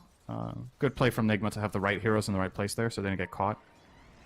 My control has the Blink Ravage available. Going for the Blink Anchor Smash instead onto Zai. Zai with the Black Hole, but it looks like he's going to get bursted down before he can even use any spells. BKB pop by Matamba Man. In the meantime, buyback now into the Enigma. There's Superman coming into the low ground. Weeha gets stuck. Attempting to get chased. Oh my god, gets two-shot. Double crit for Matu. Destroys him. Buyback is available. Looks like the Omni Knight will use it instead. Ravage still online, but didn't really find a good opportunity. So a 3-for-1, 2 buybacks for Nigma. Sometimes Dota is so unfair, man. Why does he have Double to crit? fucking get 2 Daedalus crits there? He's Viper struck, okay? He gets to hit twice there. And they're both 1500s. Oh my god, that's so dirty. That Maybe the next nerf is to Daedalus instead. No. Miracle. Reaction? Be able to Dark Pack off, but there's a Stormhammer follow. Ravage saves him for now. The GA as well, as now the right-click commands. The Puppy gets the RP, but it's Dark Pack is off immediately. Zai looking for the Black Hole. Still trying to find a good one here. Is Miracle finally taken on the backside, but there's the Black Hole completely canceled after half of a second of use. Weeha, after the buybacks, Nigma has to be really careful here.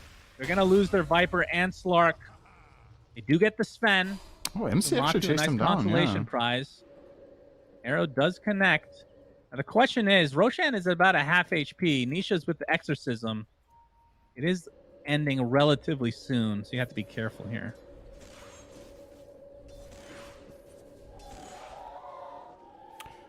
Actually, we saw a little bit of a weakness there from Secret on that high ground. It still worked out in the end. They do get the Slark, but the heroes kind of counterplayed each other a little bit, right? The RP on the Slark got Dark Pacted. Very nice from Miracle there. And then Zai was ready to Black Hole, but then he got skewered away. A lot of the times this can happen when you have a lineup with too many of one thing, like these big AoE ultis, is that you want to use them effectively in conjunction with each other, and that was not clean, but the raw positional advantage just worked out in their favor regardless. And they got it done with the Sven eggs. Baroki lived, but just barely. And actually might cost Zai his life. In fact, it definitely will. Yep. Okay. A little bit misjudged there for Secret. Is Miracle now. Still third in net worth overall. We talked about the Scotty, now going for a Butterfly as the talisman, but that's about it. Buyback's really costing Nigma, but if they can get Roche, yeah. This would be a big take. I don't Zen is know up if now. They know Secret that can Enigma's defend down and no this. Black Hole. They're gonna try RP 20 seconds, Exorcism 40 seconds. Sven has the package. That's a dead Mirana. Oh, ha, ha, ha. Insta buyback. Very tasty delight. They don't have the Look at damage. Roche. Nigma don't have the damage Barely to kill did Roche, any but this damage DD's to good. Instant Yuled off. Atos. That's scaring Matu into using that BKB, but there comes the initiation with that ultimate BKB to dodge the Ravage. Mind Control now on the run. Right clicks will commence. The Miracle, the Cleave, Daedalus again coming to help Team Secret as Matu continuing the pressure now into Weeha, as this should be a freebie Roche for Secret. Oh, for sure. They have Exorcism too. Are in your favor. Yeah, very true. They can push Definitely off get of this. now They can if want. protect it with Exo if they need to, but they don't need to. Good arrow. Arrow. but They're just gonna wait. So this is the Aegis and the Cheese. Matu will take the Aegis this time around. Misha, the Cheese. Yeah, this will be a tier 2 tower at the very least. Know that Ravage is, well, even if Tide bought back, which I think they know that he has already bought back somewhat recently. There's something Ravage about on how Sven cooldown. just nonchalantly one-shots a full creep wave, including siege creep, without having ulti on. Just goes and like pokes it, and it just all Classic dies. Sven. Yeah. What an absolute. I remember back in the day when God's Strength used to be dispellable. Yeah, Look true. at him now. I've actually He's come been thinking so far. about that Cinder. too. He used to counter Sven by buying Diffusal, and he just purged his ult. Same with Broodmother. Yep. that is Those true. were the days. They're gonna trying to creep skip there. There's Miracle. He actually gets taken out. Has buyback though. This looks to be a free racks for Secret. Matu. So with Aegis, Nisha still with Cheese. Now the question is, will they go further? There's the bottom racks available to take the initiation onto Weehaw. He's dead. And I know he doesn't have buyback. They assume that Slark does not since he hasn't bought back yet. But again, they don't have Ravage for another 30 seconds, so this probably is a second set of racks for Secret. The arrow, not going to be able to hit this time around. Matu actually pops the ult just to ensure that this Rax goes down. Might even go for Throne here. They cannot go for Megas. Tier 2 still available at the top lane. Will Miracle buy back, but he's going to have to. 26 seconds. One Tier 4. Exorcism, of course, down for another minute or so.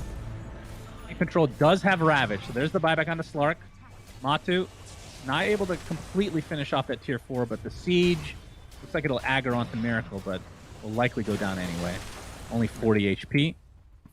With that, Secret can just reset 20k net worth lead. Yeah, that's such a monstrous win. The items that are coming in now should seal the deal. BKB Enigma, now it's going to be a guaranteed black hole every fight. It gives Puppy a lot more freedom, because now Zai can black hole Slark every fight with no risk. He's just gonna... He sees Slark, he can black hole, and then they can RP the Omni, or they can RP the Viper, and play the fight from there. It just got 10 times easier for them to execute team fights, because they don't need to really worry about these counterplays to Zai any longer. I think if you're Enigma, you kind of have to find Enigma, actually, at this point. That is your win condition in the coming fight. Use Slark's night vision to try to get eyes on Enigma, and then you might have to blow the Ravage on it, to be honest. It's not feasible to expect to win the fight against Black Hole with your heroes right now. I don't think GA is going to save you. He's going to get dispelled by Stormhammer, and then you die. So, tough times. And this really comes back to what the panel was talking about. I was having the same thought after game one. Is it really, when Secret prioritizes like this, is it worth first picking Omni when Sven is in the pool? Can't you take the Sven, and then they don't want Omni, and then you take Omni? Because we're kind of seeing the repeat of game one here. Matu? He has Aegis. Still has Aegis. That's a terrible RP. Was used, but the Kraken Shell dispels it pretty much immediately. There's the Zai Black Hole onto just Miracle, but it should be enough for the kill, and they know he doesn't have buyback, and that should be the beginning of the end for Team Enigma in this series. 5 versus 3, they're going to continue on. Weehaw looks to be next. We'll get Viper struck by Rubik himself. And down he goes. And even if that RP didn't work out the way Puppy hoped, he still sets the tone of the fight. They get in, they get vision on the Slark, and that's all they need. They just need to see the Slark. He ended up RPing one Tide who was invisible and instantly Kraken. And it just didn't matter. This game is over. GG. GG is called. Mind Control with a victorious Ravage, although it's in defeat, so maybe not so much. As Secret 2-0 their way to victory for this series. And again, in terms of the standings, this makes it a little bit more interesting in terms of the top 4. Both teams still in the top 4. So nothing changes in that regard, but Secret starting to gain leverage. Leverage isn't the right word, but starting to gain traction into securing that top 4 finish for this. For sure. It's not just the win, it's also how they look today. I think they've not really been playing their best, I would say, in the last couple of series we've seen them in. I also don't think this was necessarily peak performance, but it was a lot better. And I think their strategic preparation today was really, really good. I think they really knew what to do. I loved the DP pick in particular in just this draft, and the Enigma pick. The last 2 picks were insane value. They really identified what they needed to do to win. And in games 1 and 2, there's like this, there's this one moment where we're like, the game 1, Sven is diving the fountain. In this game, there's the death of the top tier 2. But despite that, they kind of were in the driver's seat the whole time, it felt like. So, deserved victors today. They were just better. Yeah, I mean, and from Team Nigma's perspective, you talk about how they've been playing so much better recently today. I mean, would you say this is more Secret playing super well, like back to their I don't want to call it original form, but the form that we're used to seeing the last 8 months or so, or is this Nigma kind of having an off day? I felt a little bit underwhelmed by the strategy today, if I can be brutally honest. I think that was the bigger thing. I actually think Nigma's individual plays and their team plays in games were pretty good. But on the strategy field, especially in game 2, I felt like they were really set up for a very, very tough time, and got to get a little bit back to the drawing board, in my opinion, after this series, especially with their first phase priorities, perhaps. Yep, for sure. So Secret ends up taking this 2-0, like we said. Suns fan Cinderin, God, I can't even say your name correctly this early in the That's morning. okay. Bidding We you haven't cast so adieu. long. Panel, the Beard and the boys, what did you think of this 2-0 for Secret? Yo, I'm a big fan of this band name. Beard and the Boys, let's go. T-Gov and Trent, my boys. The true winner here was actually T-Gov. You called 2 Ravages, right? 2 Ravages from the Rubik? First off, I would like to defend T-Gov's honor. He can at least grow a beard. All right.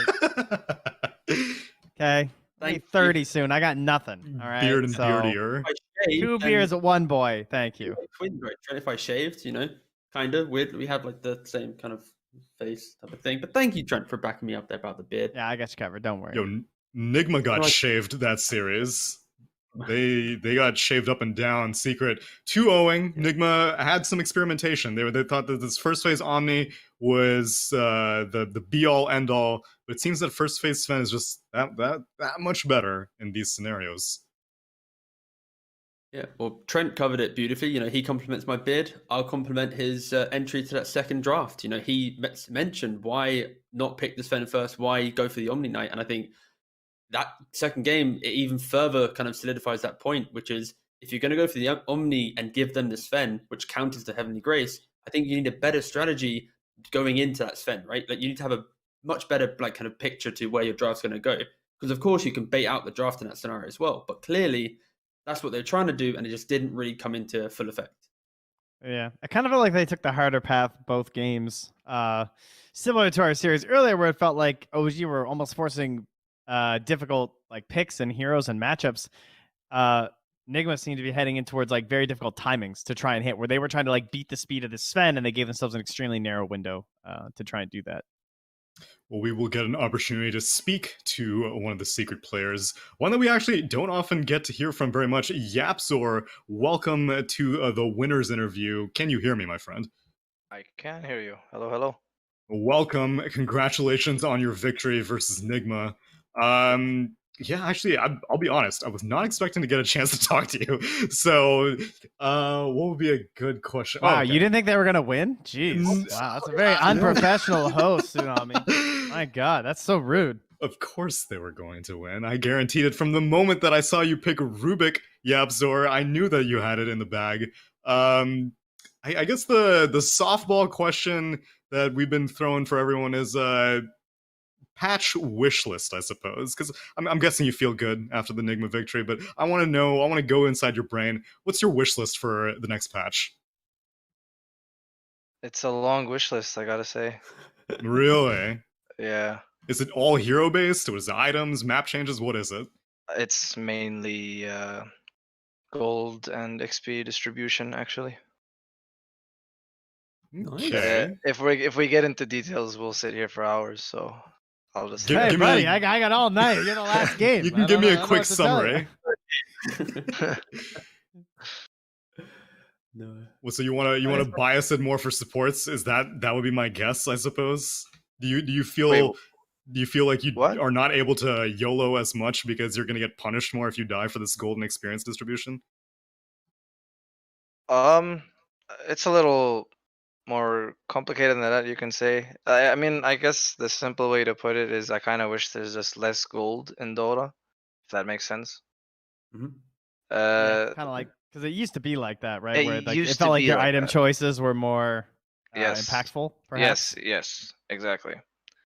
It feels like nowadays, I would watch any game that's being played live, and I would I would click any random carry in the game, and I click his items, and I'm like, damn, this must be late game. And then it's like, oh shit, it's 25 minutes in, cool. And he has like 3-4 items already. I'm like, and it's pretty. I'm not a fan of that.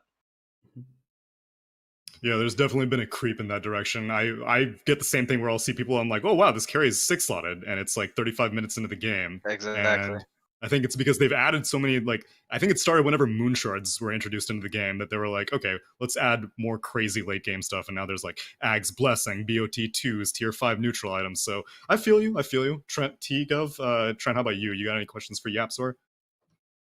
Questions for Yapsor. I know, right? This Wow. is a rare opportunity. Yes, apparently I was supposed to be, not ready for Yapsor coming in. Well, I mean, coming into the tournament, you guys have, I think you're halfway through now, pretty much, right? You got I have a few no more idea. series, you got 4 more series. I'll tell you who you have left to play, all right?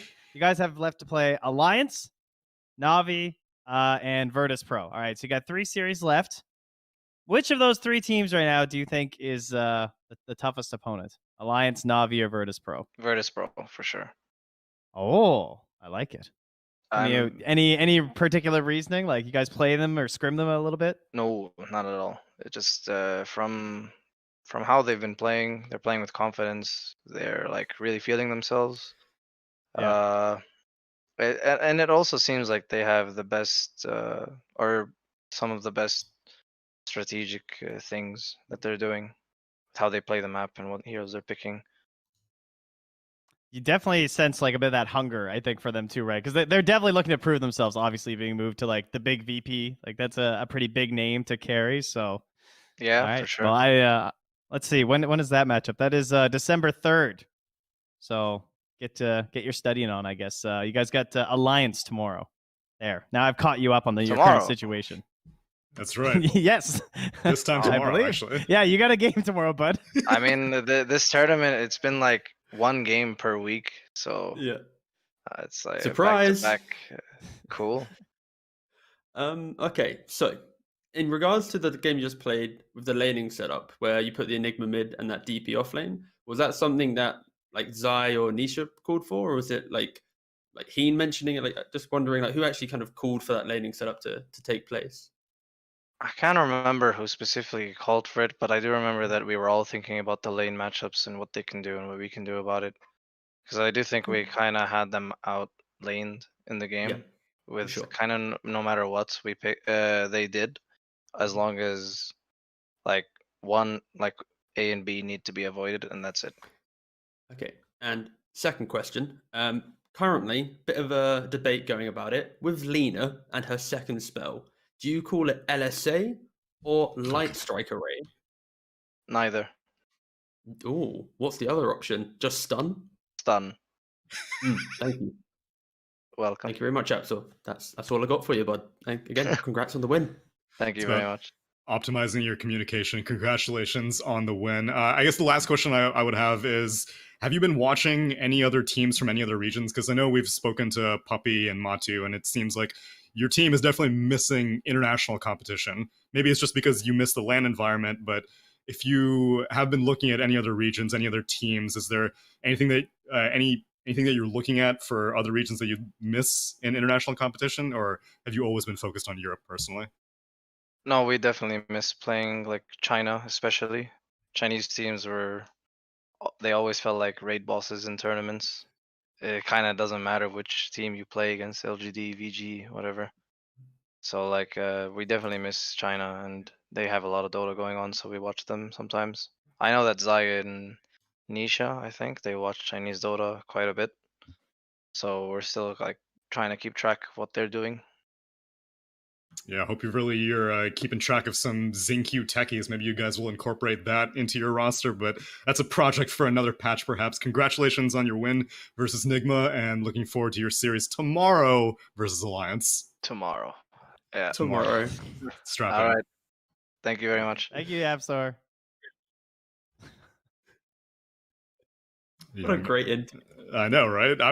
I very rarely think that Yapsor does interviews. That's why I was like shocked. I know Nisha is like generally a hard no on interviews, but Yapsor is usually like the last up to bat between Puppy, Matu, and Zai, and so it was a refreshing change of pace. Yeah, good stuff. Solid day there, gents. Yeah, that was a lot of Dota. Didn't get our third game here though. Yeah, well, Lacoste wasn't here, hence not the third game. But are we ever going to do like a day Like, we started this group stage with like one shirt and a tie.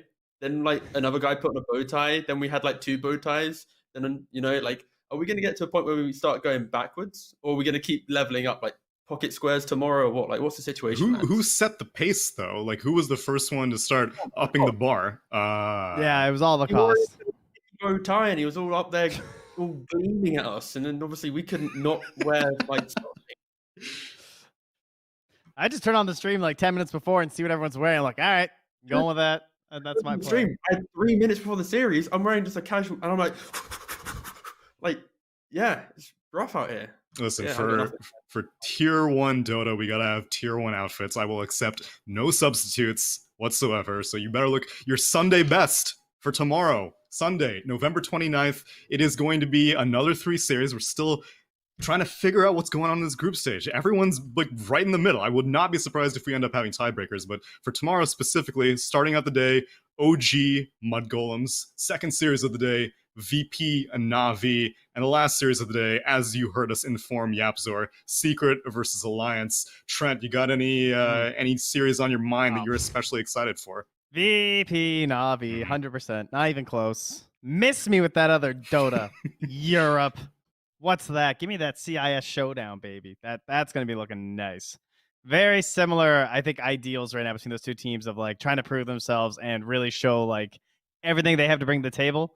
Na'Vi started out the group stage super hot, started faltering a little bit, but I want to see them get their chin. I'd like to, I kind of miss it after watching it for like 5 games straight. Do you have differing opinions or no? I have to agree with him just because of like we think about the DPC coming in the new year, right? And how EU and CIS will have that kind of split now. They'll have to play in their own regions, right? So it's refreshing to see at the tail end of this year what is the CIS scene looking like against each other, and then of course when we move into the new year, we're going to have them all by themselves fighting between each other. We'll have maybe Gambit back to some level of degree. They're in Div 2 right now, of course. VP, Na'Vi. So it's just exciting to see some of the powerhouses of CIS play up against each other.